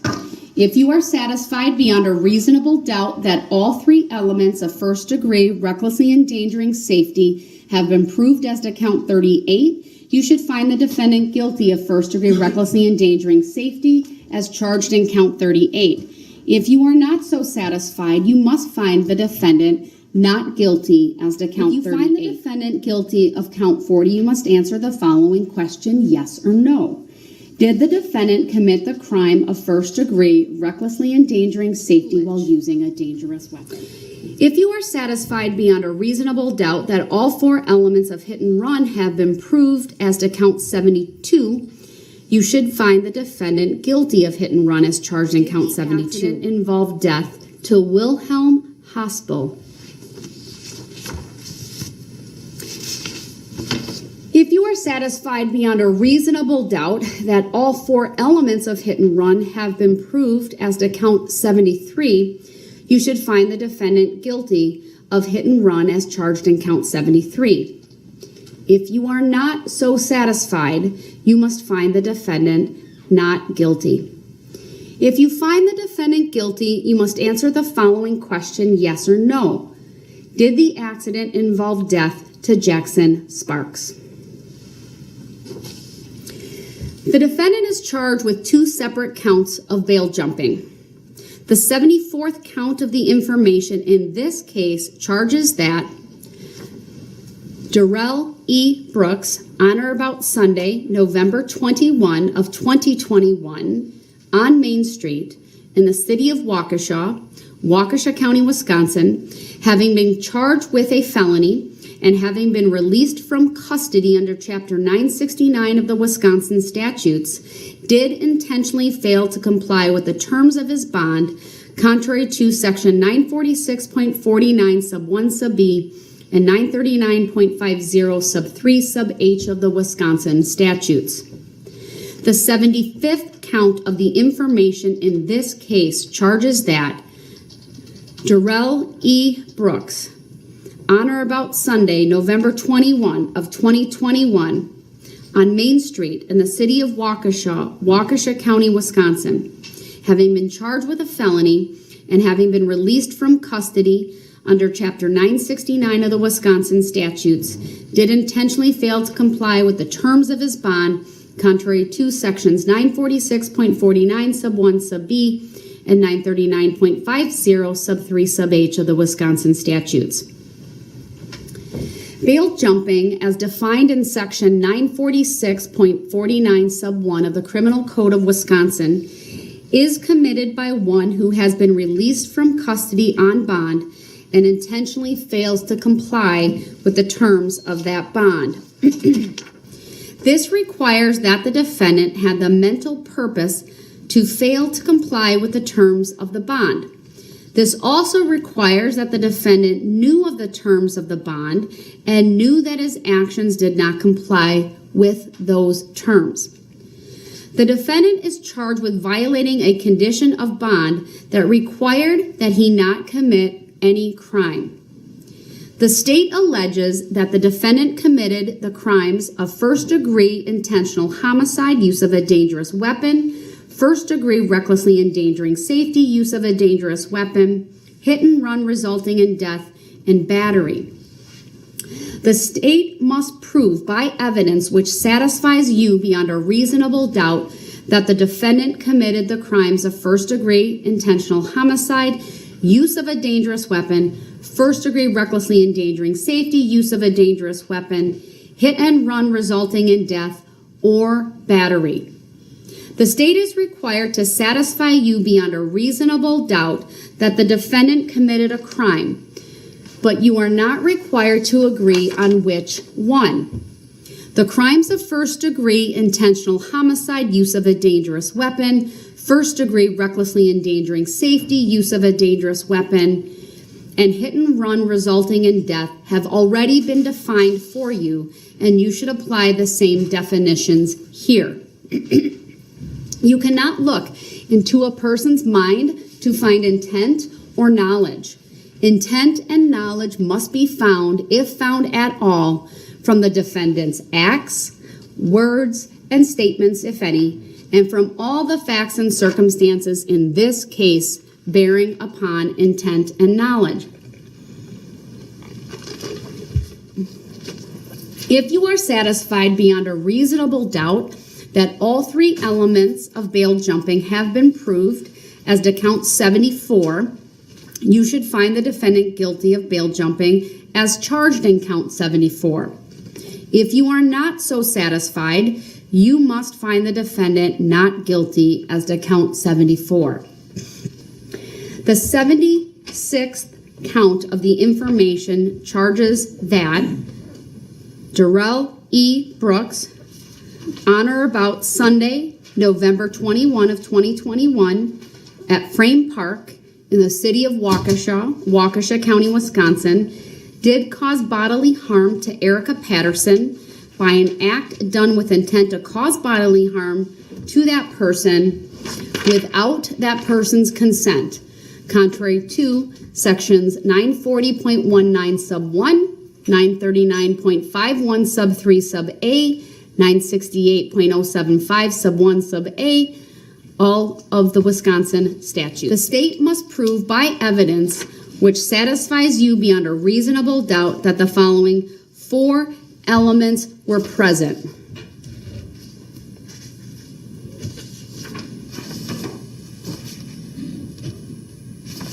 One, the defendant caused bodily harm to Erica Patterson.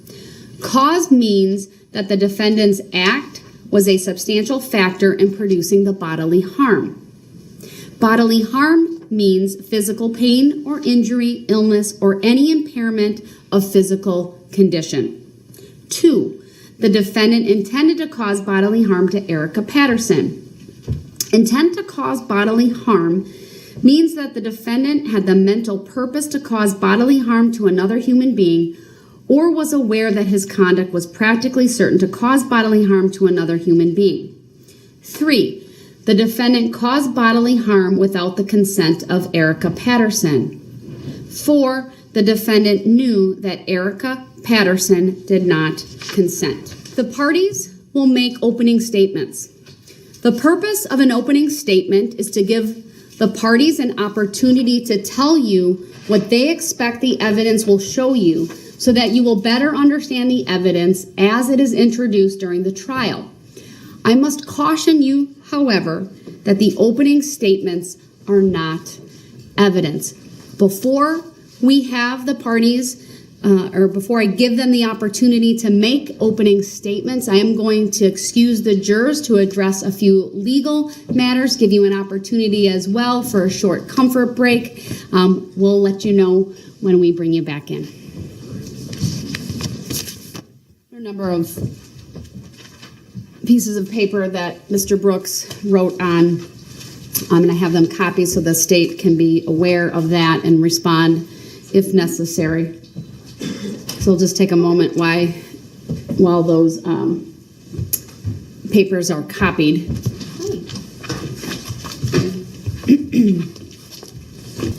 We'll make sure you have copies of the filings as well, so you know what will be discussed or at least addressed in some fashion. But I need to provide copies to the state.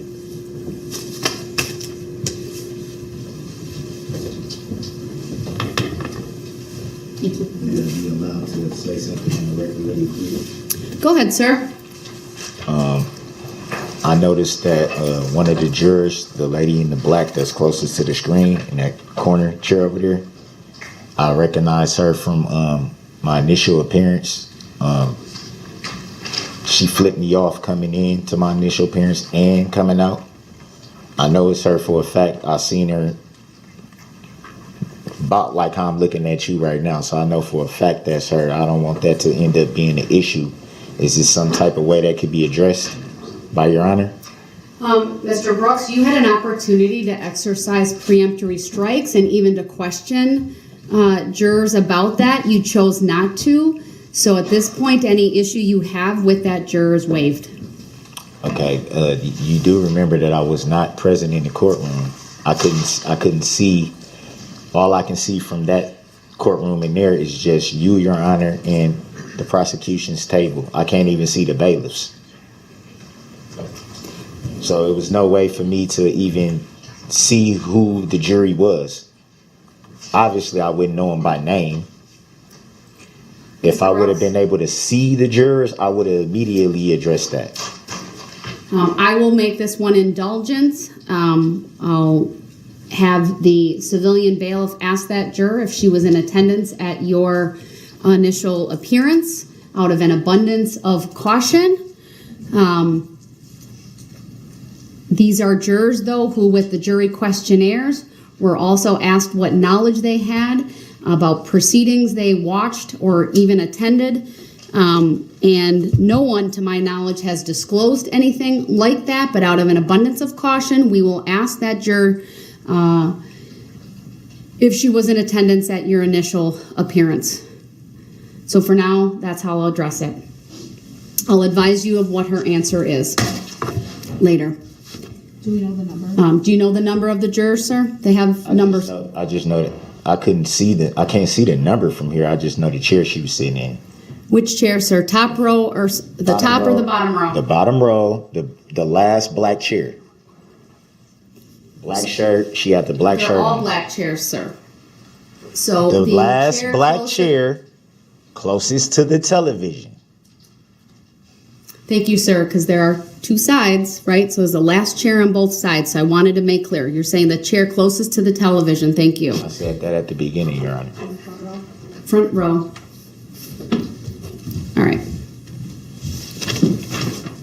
State have copies of the filings. Yes.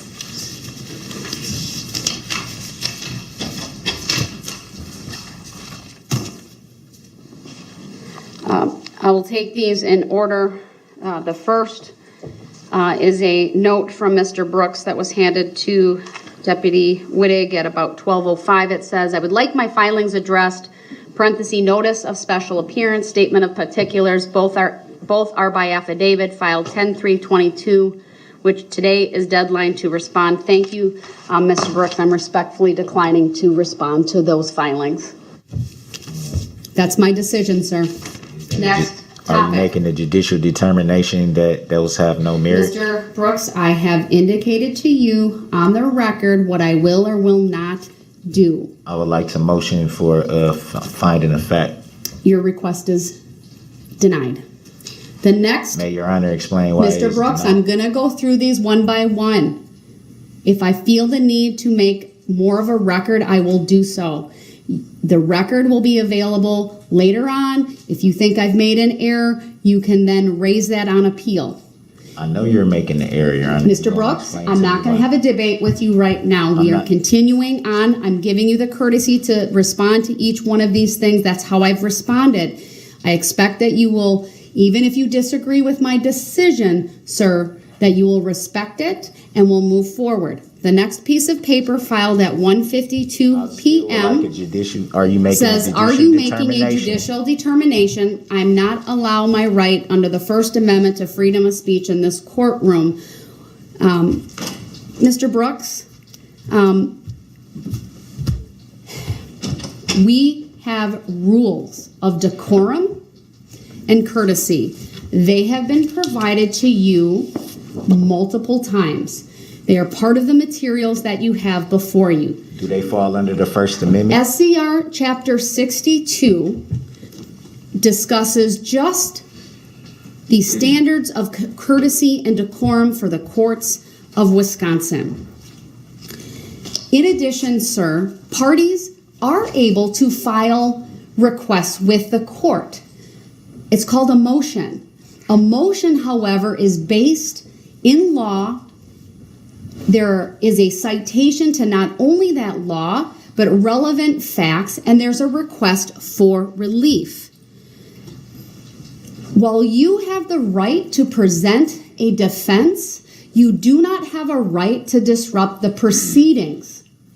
That was not disruption. Mr. Brooks. I was asking, will my First Amendment right, which is freedom of speech, and the right to be heard in court, will that be honored by Your Honor? That's a valid question. Mr. Brooks, that's a constitutional I have right. given you ample opportunity to present information, evidence, to question when we've had witnesses on the stand, but I expect you to follow the rules of procedure, the rules of evidence when presenting your requests.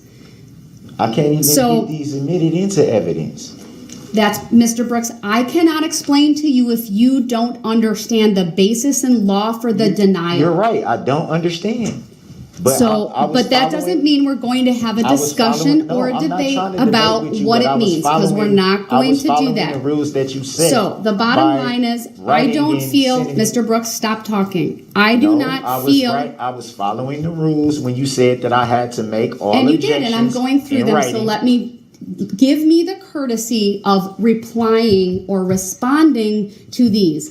And please give me the courtesy that even when you disagree with how I answer them, that you will not interrupt me. It's not about me trying to interrupt you, Your Honor. Mr. All I'm Brooks, saying is, I'm going to address the next one, what so you- please pay What you attention. were saying about decorum, I was asking, does that fall under the First Amendment? Because the First Amendment, which is my constitutional right, says that I have the right to freedom of speech and to be heard in this court. Mr. That's Brooks, all I'm really- again, you have the right to present a defense, but that right is not unfettered. But that's That the Sixth right, Amendment. I'm Mr. talking Brooks, about the First you Amendment. are interrupting me. Stop. Because you're talking about No, because you're talking about an purposely amendment that I'm doing not this, referring so to, I Your Honor. can't get my reasoning But out. I'm You not make it referring to the incredibly Sixth difficult. Amendment. I'm not referring to the Sixth Amendment. Mr. I'm referring Brooks. to the First Amendment, which clearly says that I have the right to freedom of speech and to be heard in the courtroom. Are you not going to honor my constitutional right, Your Honor? If not, that is judicial misconduct, and you're making a judicial determination to not honor my constitutional right. I just want to be treated fairly, like anyone else, which you said on the record that you will be fair and impartial. What Mr. you're Brooks, doing you is also not have fair an and impartial. obligation to treat this court fairly, and you have an obligation to follow the rules of courtesy and decorum, the rules of procedure, the rules of evidence. Your Honor, I did That's not- the playing field that you willingly entered into and made a deliberate I did not. decision to waive your right to an attorney I and cons- to appear I in consented- this case as your own I consented attorney. to represent myself pro per. The same paperwork that you gave me, you have, and I also have a copy of the same one where I scratched out what I did not agree or consent to. We both know that, Your Honor. Mr. Brooks, I made findings regarding that, and those findings stand. That despite you scratching out some of those words on But- there, I but made you- very specific findings about your waiver of right to an attorney. So we're not going to relitigate that here right You also now. accepted the terms of the paperwork that I Mr. filed out. Brooks, I'm not going to engage with you about whether you and I have entered into some type of a contract. We did not. Or engage We in did any not. type of did that not kind of enter into dialogue. any Because contract. that's what you're claiming through some No, of I'm these not. filings, I'm and not you've claiming said that previously. I am not claiming that, Your Honor. So, In any way, Mr. shape, or Brooks, form, I do am not giving you consent to some any leeway. You contract. continue to talk over me. I'm asking you to follow the rules of civility.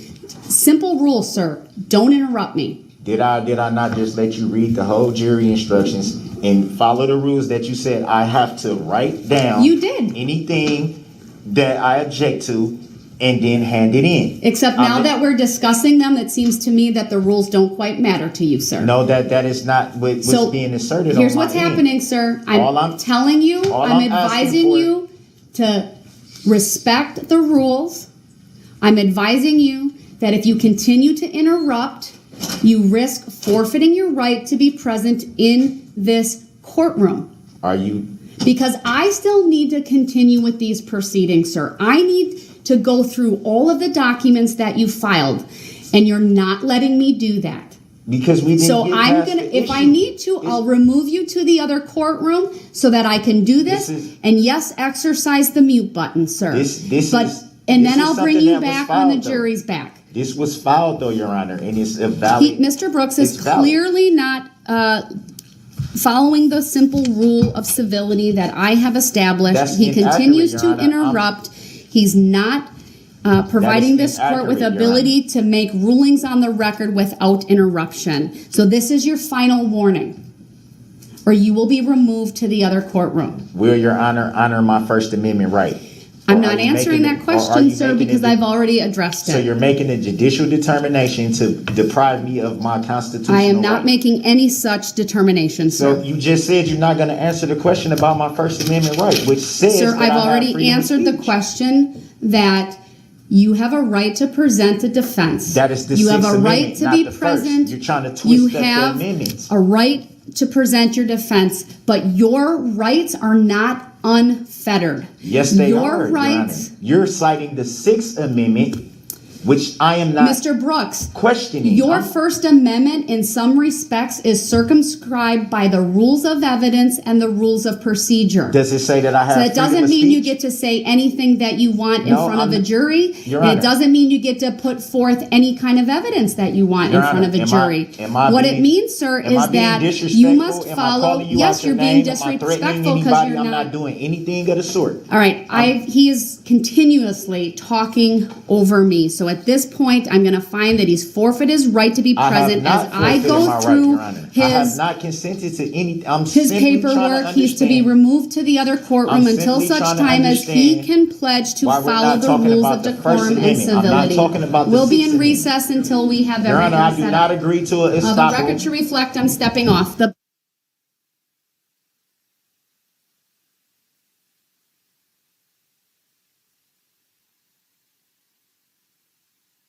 The record should reflect that Mr. Brooks is now appearing from the other courtroom. Prior to the court taking the short break, the court was attempting to address the filings from Mr. Brooks that he made pursuant to my request, to write down if he had an objection.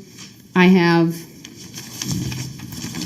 5 different, what I will refer to as filings, one of which he provided to Deputy Wittig at 12:05, so that was right around the time we broke for lunch.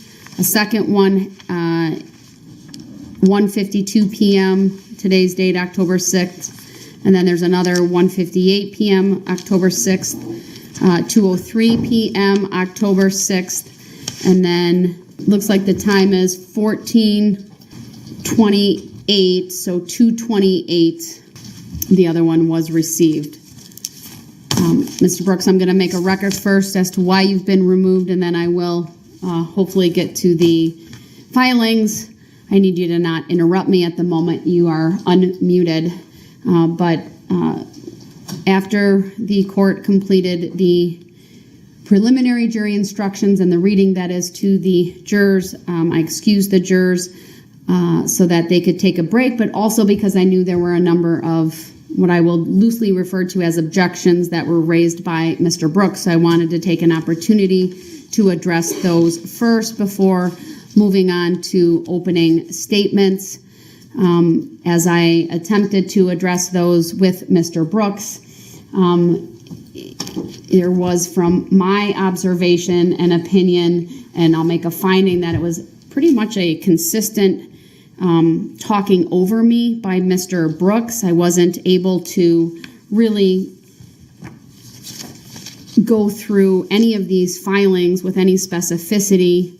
The record is very clear that Mr. Brooks has been advised on multiple occasions of my expectation regarding courtesy and decorum in this courtroom. After repeated warnings to him, the court made a determination that he had forfeited his right to be present in the courtroom while we discuss his filings.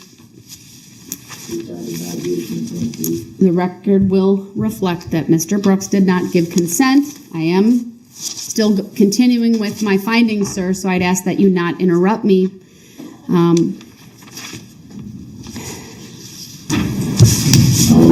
Mr. Brooks, I'm not done. I'm going to mute him because frankly, can be difficult to keep one's train of thought when you are consistently interrupted, which is why I believe he engages in the conduct that he does, because it's plain and simple, it is disruptive. It disrupts my thought process. It disrupts the proceedings. I was so pleased, Mr. Brooks, when you were able to follow the simple rules when the jury was here and I was going through the jury instructions. I know you had some objections. You wrote them all down. You followed that procedure. I told you I would take those up after I got through the jury instructions. I was attempting to do that, but then you started in with your antics, with your interruptions. It doesn't matter to this court if you're mild-mannered, if your tone of voice is a normal tone of voice, meaning it doesn't matter to me that you're not raising your voice, you're not making any threats or anything like that. That certainly would take things to the next level, in my opinion, but it's not necessary for this court to make a finding that your behavior is disruptive. And this obviously comes on the heels of your conduct this morning, where you spent the vast majority of the morning in the other courtroom based upon your conduct.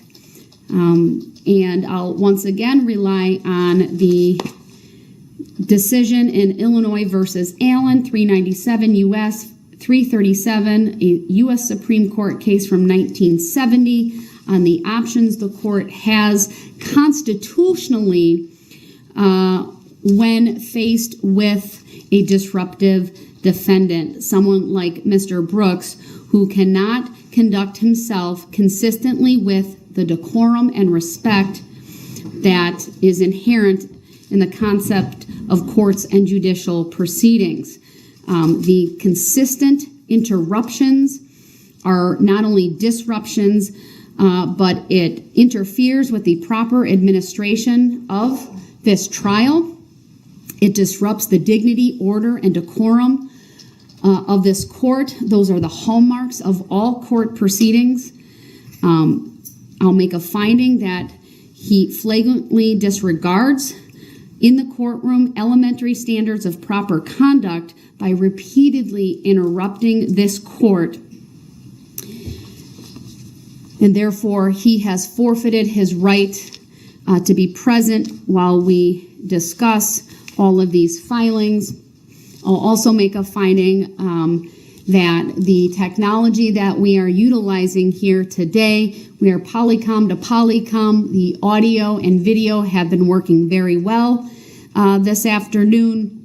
No issues with that, and that it's the functional equivalent of Mr. Brooks being in this courtroom. It gives him the opportunity and the ability to meaningfully participate while the court is still able to control his behavior by exercising the mute button, as I have repeatedly throughout these proceedings. I believe all of the documents speak for themselves, I should say, but what I will do is go through them one by one from the beginning.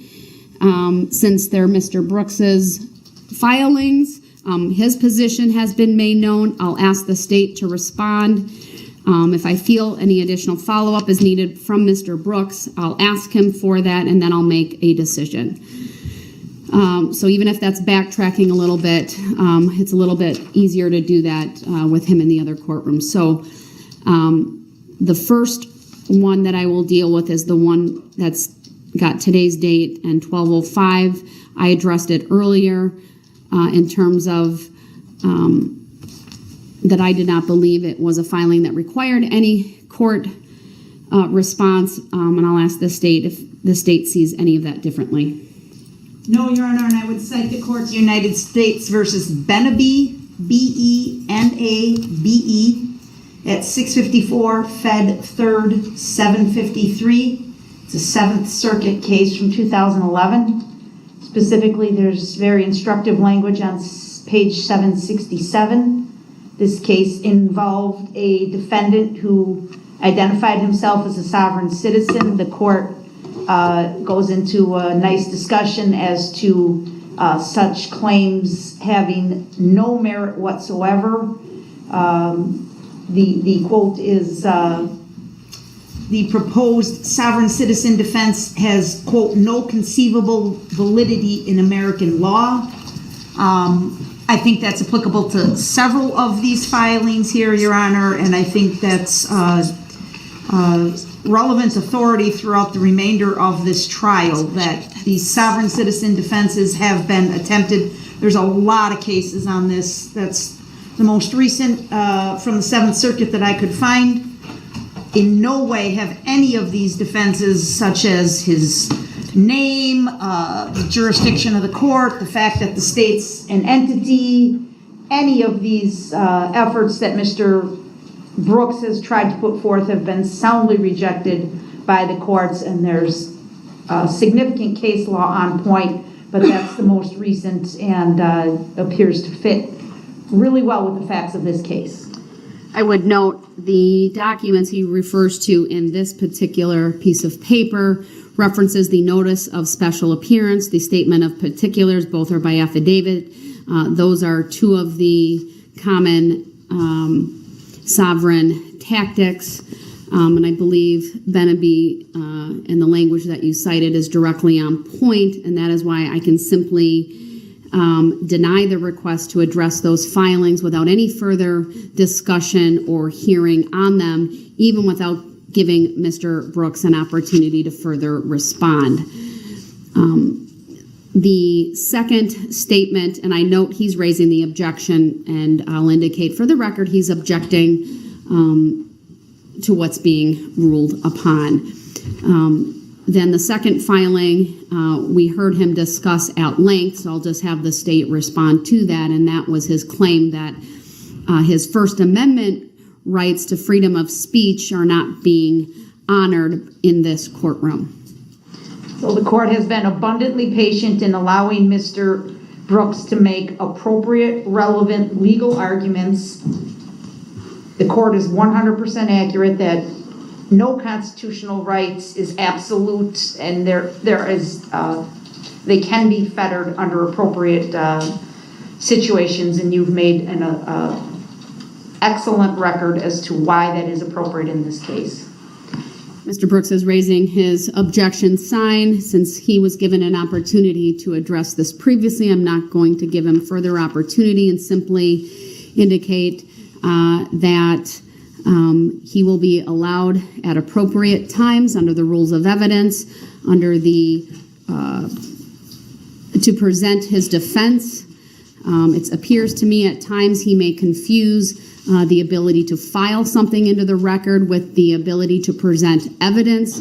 We have yet to start the evidentiary phase of this trial. In addition, any of his specific objections should be brought by motion. Even if that's an oral motion, it should be based in law and fact and request specific relief. His filings make claims that have no underpinning in law or fact. It's really conclusory. This court is under no obligation to address, conclusory statements by him that are not properly made, both in form and in substance. This record's replete with references and instances of Mr. Brooks just simply spouting various amendments or theories without those fully being established in the record. And again, no constitutional right is absolute. The First Amendment rights of an individual can certainly be fettered. That is especially true in a court of law where there are rules of evidence, rules of procedure, where we have the standards of courtesy and decorum. He can present his defense. He has a right to present a defense, but his rights to do that must comport with the law, and that law is what I've already pointed out. So I'm not sure really how to address, are you making a judicial determination? Everything that I do when I rule on something is a decision that is made by this court. So I've answered this. We'll move on to the next one. And he is raising his objection, and that's fine. He can do that. His objection will be noted for the record. He also raises in the next filing at 158, I still motion to prove jurisdiction, please. Also motion to dismiss for no proof of jurisdiction. Also motion for finding of fact. Again, none of these things cite to any legal authority or any factual basis, nor do they request any specific relief. Here's what I will rely upon the Benaby decision from the Seventh Circuit, that these are just various arguments raised by sovereigns that have been debunked, and have been addressed that have no place in our justice system. And therefore, I will deny the requests in that piece of paper summarily without further consideration. I know he makes repeated objection to either how I say his name or how it's referenced in the caption. There's a continuing objection that I will note. His filings speak for themselves, how he wishes to be addressed. This court will refer to the name that is on the information in this case. That is the official charging document. And that is what I will do. If I mispronounce his first name at times, my apologies. I know I said his name repeatedly throughout those jury instructions. I know when I first had hearings on this case, even his own attorneys referred to him as Darrell. And it was only after I viewed his recorded interview that I learned it was Darrell. I asked him at one hearing, how do I say your name? Is it Darrell? And he said, that's right, or words to that effect. I may not have the exact quote, and I'm not quoting him, but he confirmed for me on the record, at least at that point, what his first name was. So his continuing objection about his name is so noted. It's preserved in the record based upon his filings, and I'm not going to address it further.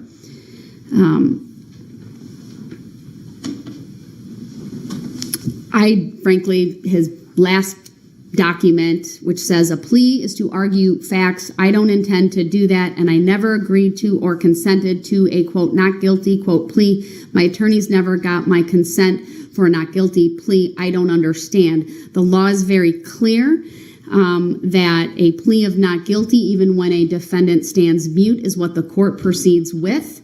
It is true in this particular case that plea was entered on his behalf, but the fact also remains that in order for that plea to be changed to something else, meaning a guilty plea or a no contest plea, the defendant would need to go through the plea questionnaire waiver of rights form and have to knowingly, freely, voluntarily, and intelligently waive all of the rights that go along with that. In other words, this court is simply constrained by the law to proceed as if not guilty pleas were entered on his behalf. So I've addressed that. I don't need any further argument from the parties. I will note Mr. Brooks continues to have the objection sign raised. The other thing I want to make a record of, we did have the civilian jury bailiffs check with the juror that was identified by Mr. Brooks, and that juror confirmed she has not attended any proceedings. So that issue is addressed now. He's holding up his objection sign. Mr. Brooks, I frankly did that for your benefit. You raised what really is an important issue, and I appreciate that. I was a little surprised by it, but then when I heard you explain further, I thought, he's got a point there. He had been removed for some of those proceedings. You may not have seen her. I'm not making a finding on that, and so that's why I backtracked a little bit, said I would look into it.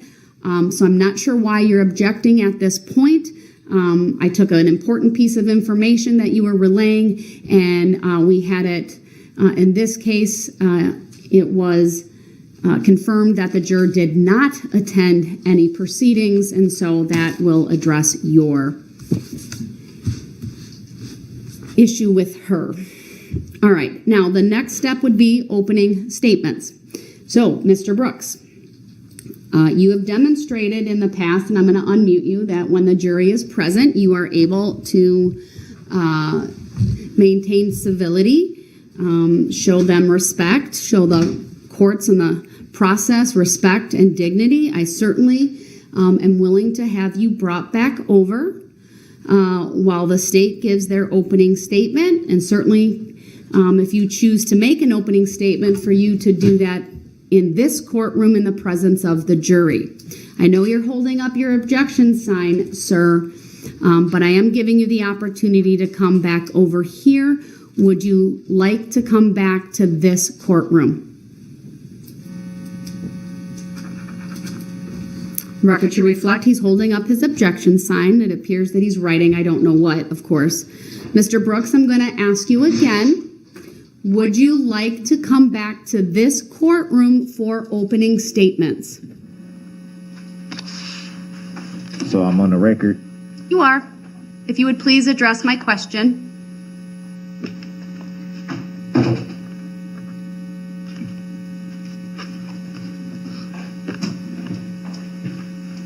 So you want me to come back over there just to get brought back over here? That's not what I asked you, sir. I told you, I advised you I would like you back here. It's always my preference that you're here. You demonstrated previously that you can follow some rules. When the jury is present, the jury's going to be brought back in shortly for opening statements. The state will go first as they bear the burden of proof, and then you will be given an opportunity to also present an opening statement. So my question to you is, do you want to come back to this courtroom, sir? So I can get sent back over here, because as soon as I say something, I'm going to get sent out. Mr. Brooks, it's your conduct in this courtroom. It is what dictates the court's response.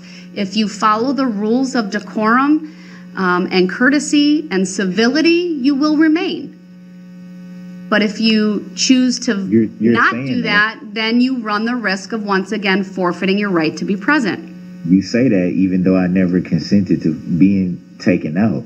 You say that everything is about the decorum and all this. That's what you say. But when I'm raising issues of understanding, which I keep telling you I don't understand, then it's looked at as being disruptive. It's looked at as intentionally trying to be disruptive. And I don't understand why everything I say has to have some type of disruption title to it. It's even been put on record numerous times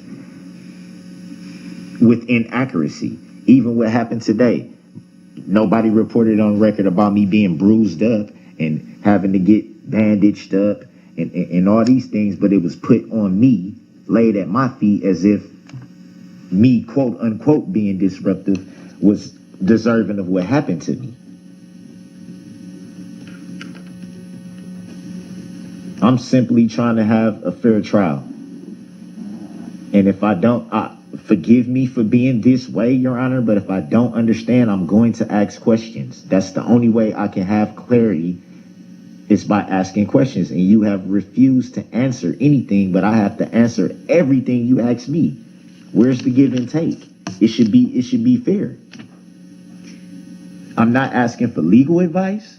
I'm not asking for nothing like that. I'm asking to simply have clarification so that I can understand. I cannot put on an adequate defense if I don't understand something. Do you see these boxes I got right here? Do you think I was able to go through everything in those boxes? Mr. Brooks, I'm not going to go through this with you again where you attempt to put on the record all of these issues that you have when we're in the middle of a trial. All right? You willingly waived your right to an attorney. I made all of those findings, so we will go forward. You made those findings. I am not obligated to answer questions. When you ask me questions, I'm going to mute him. I am not obligated to answer questions that explain procedure or the law.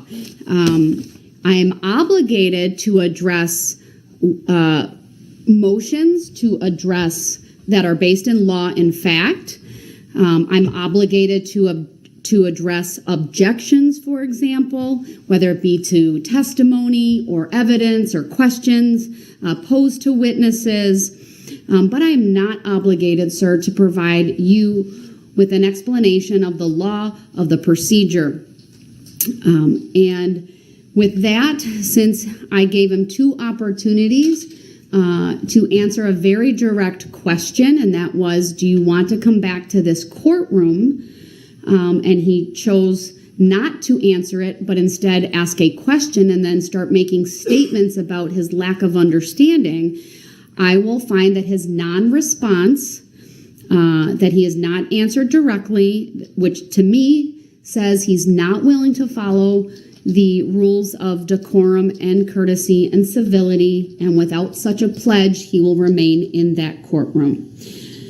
He's muted. The record should reflect. It appears he's talking as well. He's making hand gestures. His lips are moving behind the mask. And I just wanted to make a record of that. All right. Then we will have the jurors brought in, and then the state can then proceed with its opening statement.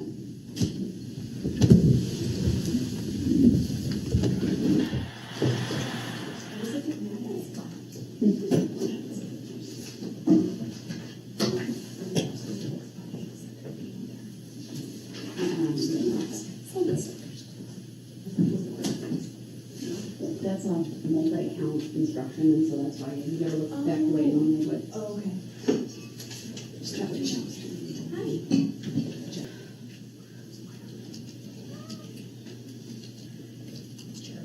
I know that I said that we're doing this in chronological order, but as I was putting all this together, there was one piece that I always go back to that I don't know if it's the way this guy announces it or what it is, but this piece is so powerful to me. It's such a big piece of the trial, where they read out his past crimes.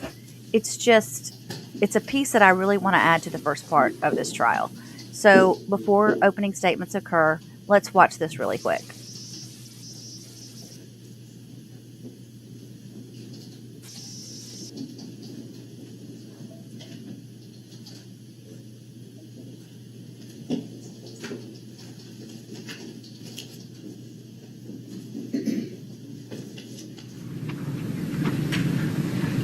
All right. Thank you. You can be seated.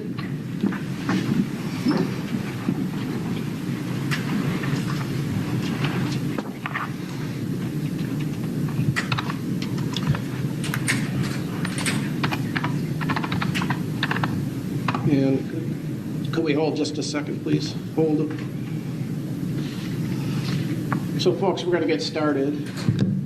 I know emotions are running very high on this case. If you feel like you need to step out of the courtroom, please do. I'll expect everybody to conduct themselves in an orderly fashion, despite some of the allegations you're about to hear. If you feel that it's too much for you to hear, please step outside. Also, audio and visual are not allowed here via the Supreme Court order. We have one camera that's a pool camera, so that's all that we're doing here today. So please refrain from recording or videotaping this. So with that, if we could proceed.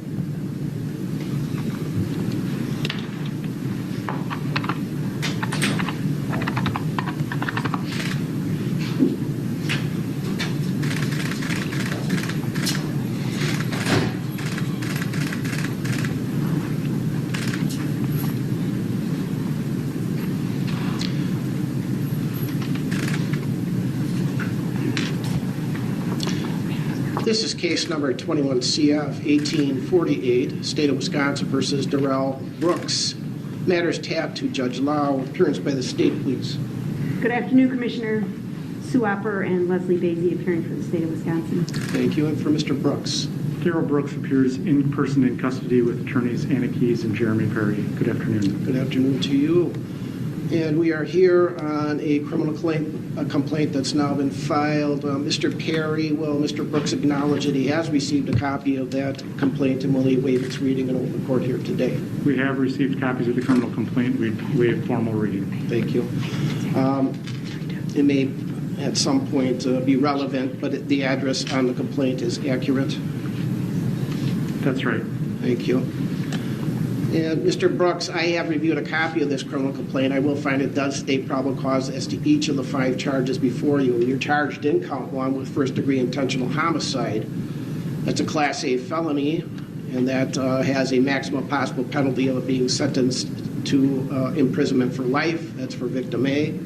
Count 2, first-degree intentional homicide regarding victim B, is a Class A felony. Again, the maximum possible sentence is a sentence to imprisonment for life.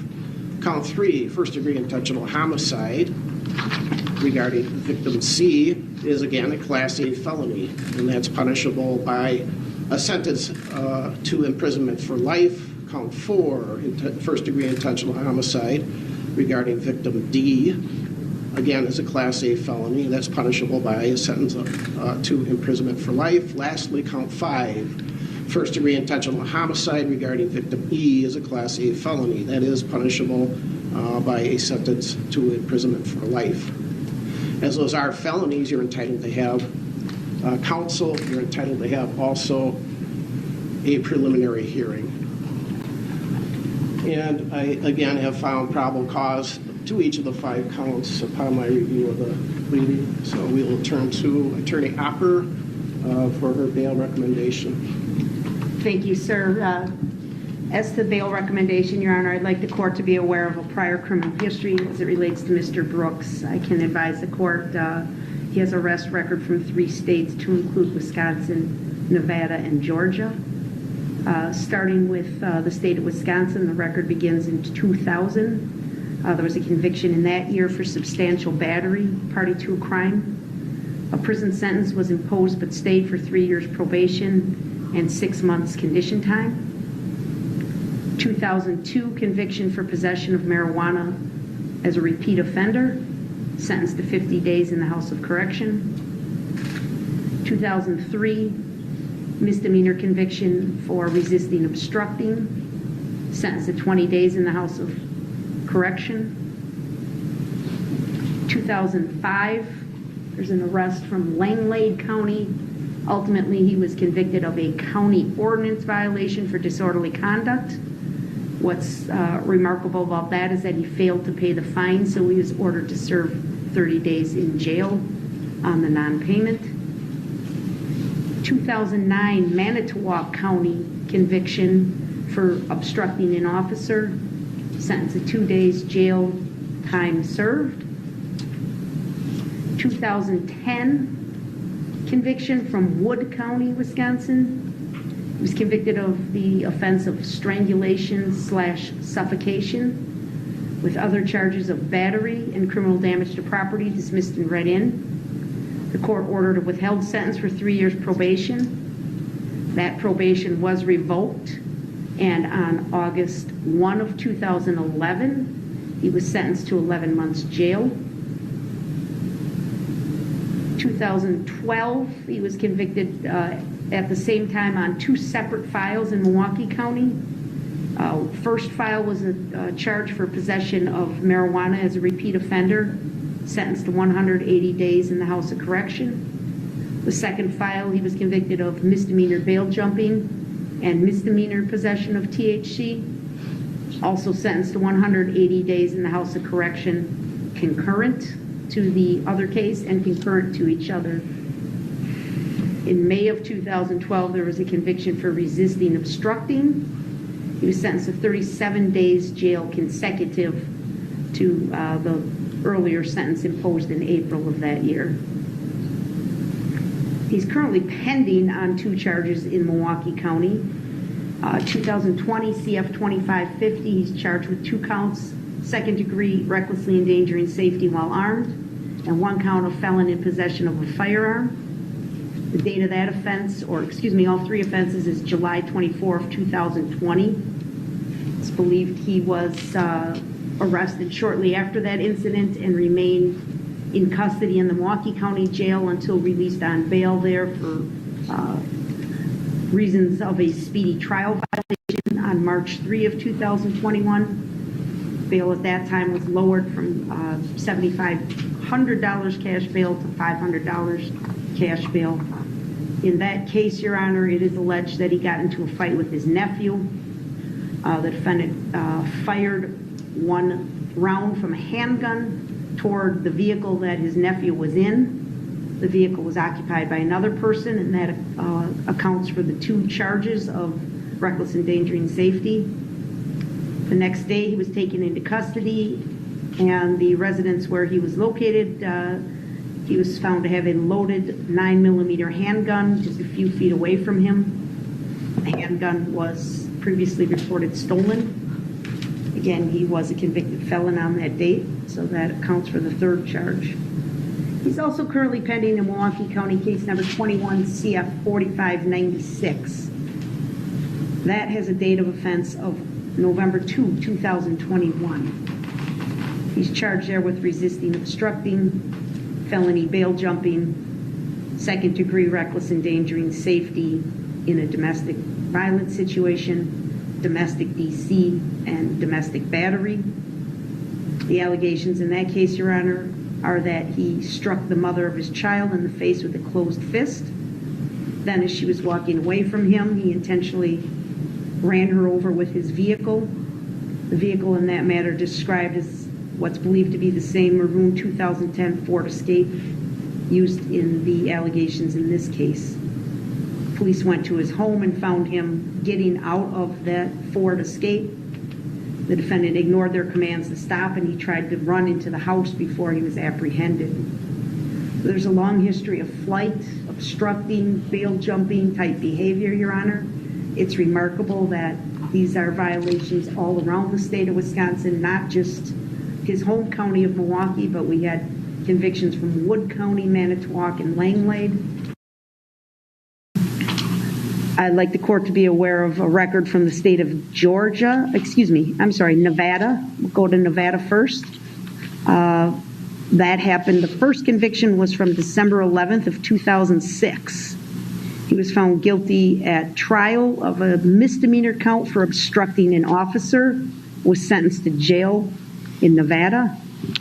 Also on that same day of December 11, 2006, he pled guilty to a domestic battery as a misdemeanor, and the court there ordered a suspended sentence.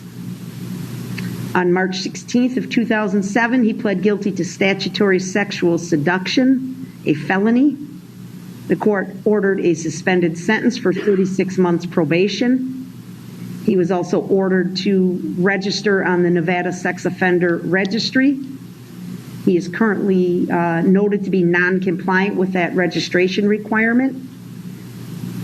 On June 23rd of 2016, he was charged with a sex offender registry violation, first offense. He failed to appear in court, and a warrant remains active for his arrest, so he currently has an outstanding warrant for his arrest in the state of Nevada.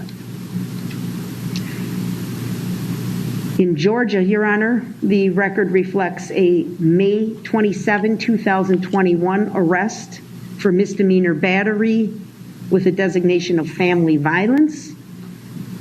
While it is not clear if he was convicted, he did recently remark to a court official in this county that he had served a 6-month jail sentence in Georgia. So we have not been able to verify if that was a conviction, but certainly there was a confinement in conjunction with that arrest. He has no contact with the criminal justice system in Waukesha County or the district attorney's office. He does have a outstanding paternity case that's been pending since 2003, in which he was adjudicated as the father of a juvenile. And there's been returned court appearances over the years based on failure to pay child support. The court should know that a warrant or capias was issued for Mr. Brooks in this paternity case on at least 8 occasions. He has been sentenced to jail on several prior occasions for failing to pay that child support. And on one occasion, he had his Huber privileges revoked related to one of those jail sentences. That was back in 2009. Most recently, there was a warrant issued for his arrest in that non-support civil case on August 2 of 2021. Judge Maxwell signed an order for him to serve a 120-day jail sentence. Mr. Brooks did make a court appearance in that matter on November 16th of 2021, so just last week, 1 week ago. And he was released at that time because, again, he had explained to the court, provided an explanation that the reason he had not made his child support payments is because he was serving that jail sentence in Georgia. So the court released him that day and ordered him back for a court appearance in the paternity case for December. So Judge Just based on his prior record, we obviously have very significant concerns about Mr. Brooks' flight history and willingness to obey the orders of the court. But we have to factor in, obviously, the allegations in this case as well. And obviously, I don't need to state Mr. Brooks is facing 5 consecutive life sentences if he's convicted on all counts in this complaint. I wish to notify the court, sadly, that today we learned of another death of a child related to this case. We do expect a 6th count for first-degree intentional homicide to be issued or added, to this case. I can advise the court that I am aware, I've been made aware through investigators that there are other individuals in critical condition. I think we remark on the number of actual injured parties in our complaint. It exceeds 60 people. There's a number of other charges that we are reviewing and considering, but certainly, at the very least, we do intend to file a 6th count of intentional homicide maybe Friday or maybe early next week, depending on when we can accomplish that. Certainly, if we have any other deaths resulting from this incident, additional counts of homicide will be filed. We didn't charge bail jumping. Obviously, we could have. We have focused our efforts to date on the immediate concern, and that involves the loss of life that is alleged to have occurred through the conduct of Mr. Brooks. I want this court to know, and I think the court has read the complaint, you've indicated you've read the complaint, there are not words to describe the risk that this defendant presents to our community. Not only flight risk, but the dangerousness that he presents, his history of violence, and the allegations in this complaint where it is stated plainly that on several occasions he was told to stop by police officers. They risked their own safety to try and step in front of the car to stop him. Everything was done to get him to stop, and he just simply continued down the roadway, causing death and destruction in his path. So I am advocating for a significant cash bail, Your Honor. I'm asking for $5 million cash bail. I know that's a large amount of money, but I think it is warranted on this history, and I think it's warranted when the court considers, if convicted, Mr. Brooks will spend the rest of his life in prison. Thank you. Thank you. Attorney Perry. Thank you, Commissioner. When this court determines what amount of monetary bail is reasonable and necessary to assure Mr. Brooks's appearance in court, I guess at today's hearing, the only thing I would add for the court's consideration is that Mr. Brooks is financially indigent, does qualify for public defender representation, and that individual circumstance must be taken into account.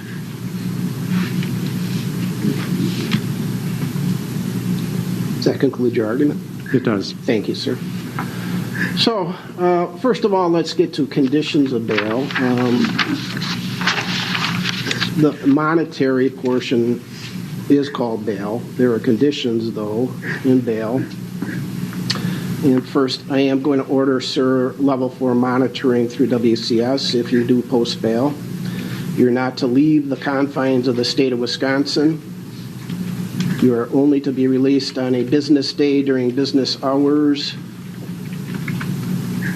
This is the highest ranking sheriff, deputy sheriff.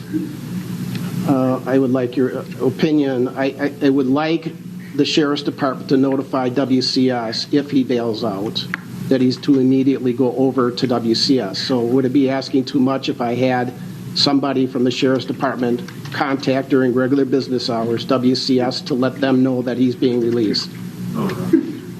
Then I'm ordering then that the Sheriff's Department contact immediately upon Mr. Brooks walking out the door, if that should happen, that he's on his way to WCS, which is literally a block away. If that does not happen, I want to make sure that people are aware that he did not get on the GPS monitoring device, which I am ordering. I'm ordering him to pay for that as well. Again, he's only to be released on a business day during business hours, with the Sheriff's Department agreeing to contact WCS. If WCS does not have Mr. Brooks come in with a matter of minutes, I'm ordering them to then contact the Sheriff's Department of that. I am ordering, sir, that you not operate a motor vehicle. You may not possess any dangerous weapons or firearms. You are not to have contact with the families listed in the victim identification sheet. You are to only disseminate that information to your lawyers.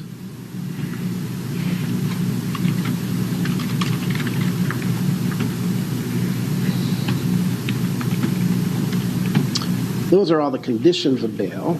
If you violate any condition of bail, including failing to return to court, separate bail jumping charges could be issued against you.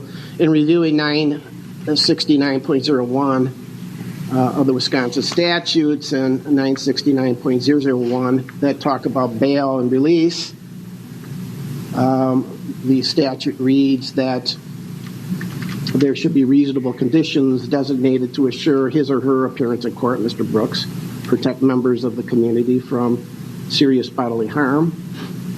And those are the conditions that I just laid out. The bail may be imposed at or after the initial appearance. There should be a reasonable basis to believe that bail is necessary to assure appearance in court.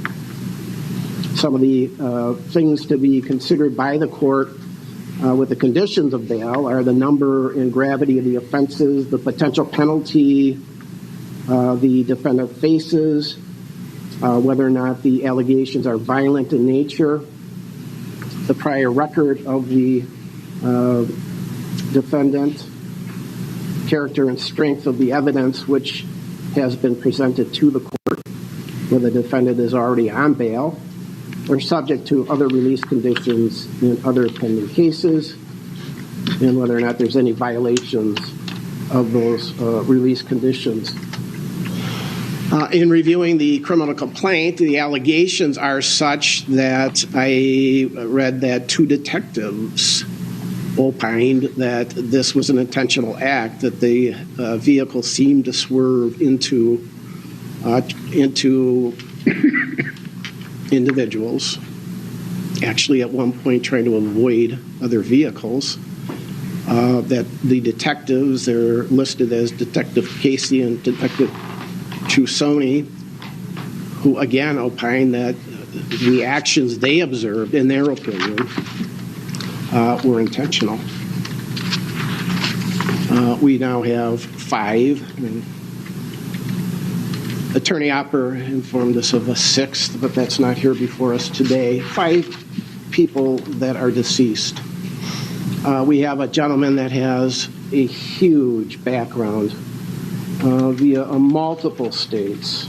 Just going through some of the Wisconsin cases, they're violent. We have substantial battery, DC, strangulation, suffocation, resisting. Pending cases, which the statute I just read references that I should consider: second degree reckless endangering safety while armed, felon in possession of a firearm. Attorney Opper told me that the gun apparently was a stolen handgun. Those are allegations. He's out on bail on that. Also out on bail on the Milwaukee case ending 4596, where he's charged with second-degree reckless endangering safety, disorderly conduct and battery, and resisting. And then we get into Nevada: battery, the domestic violence, the sexual assault, the sex offender registration violation, and then the battery in Georgia. Other considerations are on WCS, their report indicates level 4 monitoring, which is the highest level of monitoring that we have. And in that report, it does indicate there have been failures to appear other than 2 years old, and then sentenced to incarceration prior, yes. Current violent felony, yes, or offense, yes. pending charges at the time of this offense? Yes. Prior misdemeanor convictions? Yes. Prior felony convictions? Yes. Prior violent conduct or conviction? Yes. Prior violent convictions, 3 or more. So there have been missed court dates, although none in the past 2 years, but then we just heard about a rather significant duration of a 6-month stay in Georgia, in custody there. In the recitation by Attorney Opper, we have things that causes the court some pause for concern, resisting. Again, these are things that would cause me to feel that this gentleman does not follow rules very well. Orders of the court, orders of society, resisting an officer. There's a bail jump in 2012. There's a bail jump charged in the 4596 case. There is in the 2550 case, again, the felon in possession of a firearm. All those things are just societal, legal issues, also orders of the court in some instances that are not being followed. While out on bail on 2 rather significant allegations, we are now faced with 5 counts of first-degree intentional homicide. So when I look at that, I look at the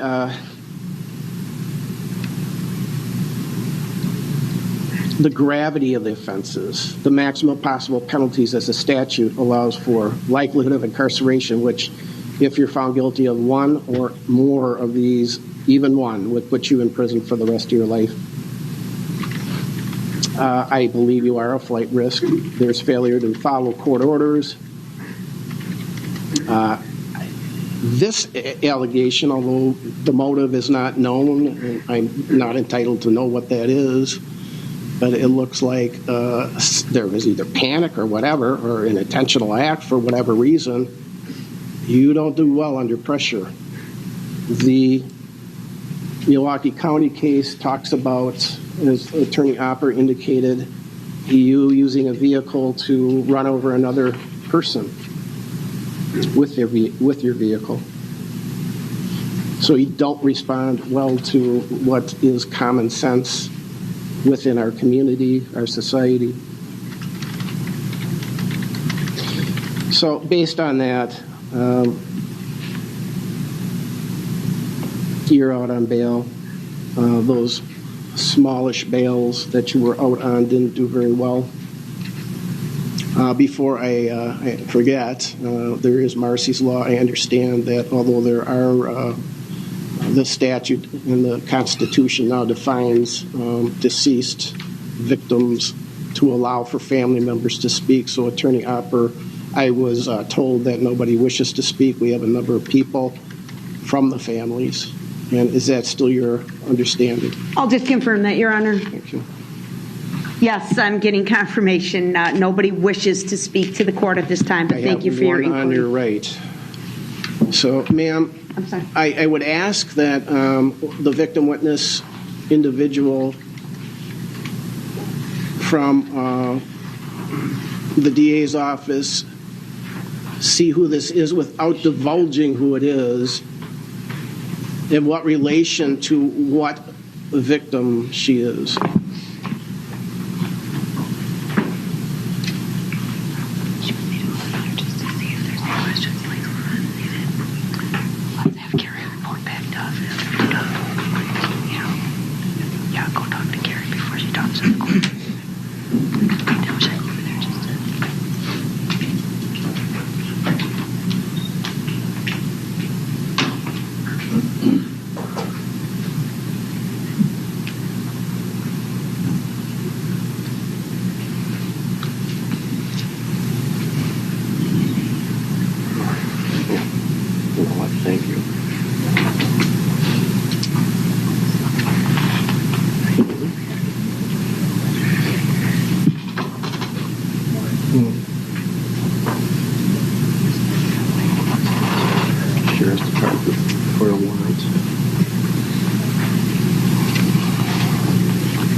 while that is being discussed, I neglected to order DNA be taken.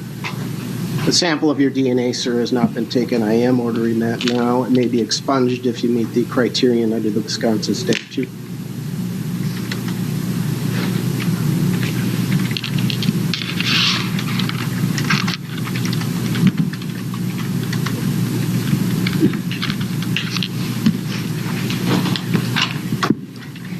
Attorney Basie, where are we? We're fine to proceed. She does not wish to give a statement. Okay. Thank you for checking. Thank you, ma'am. The family is always welcome. You do, under the law of the state of Wisconsin, as well as under the amended Constitution, have the right to speak at proceedings germane to the particular proceedings that we're at. So with that, I will set bail. I have no problem with the bail being recommended by the state. I'm an old guy who has been doing this for almost 40 years. DA's office, criminal defense attorney, 17, 18 years as a commissioner, both in Milwaukee and now in Waukesha. The nature of this offense is shocking.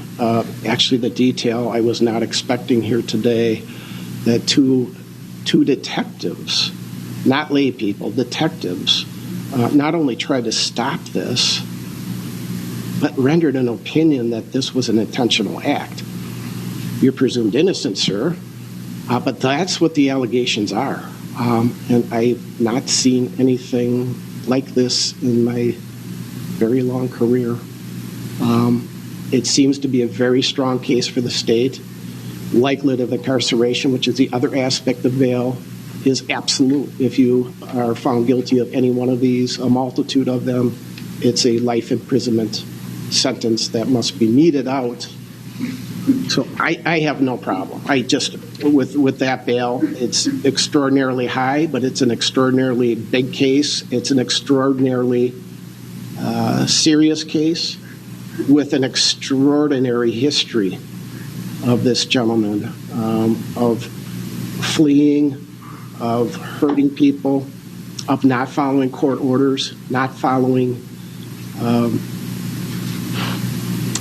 criminal laws, not following just your societal norms. So I know that that's extraordinarily high bail. It's warranted here, and I am setting cash bail in the amount of $5 million.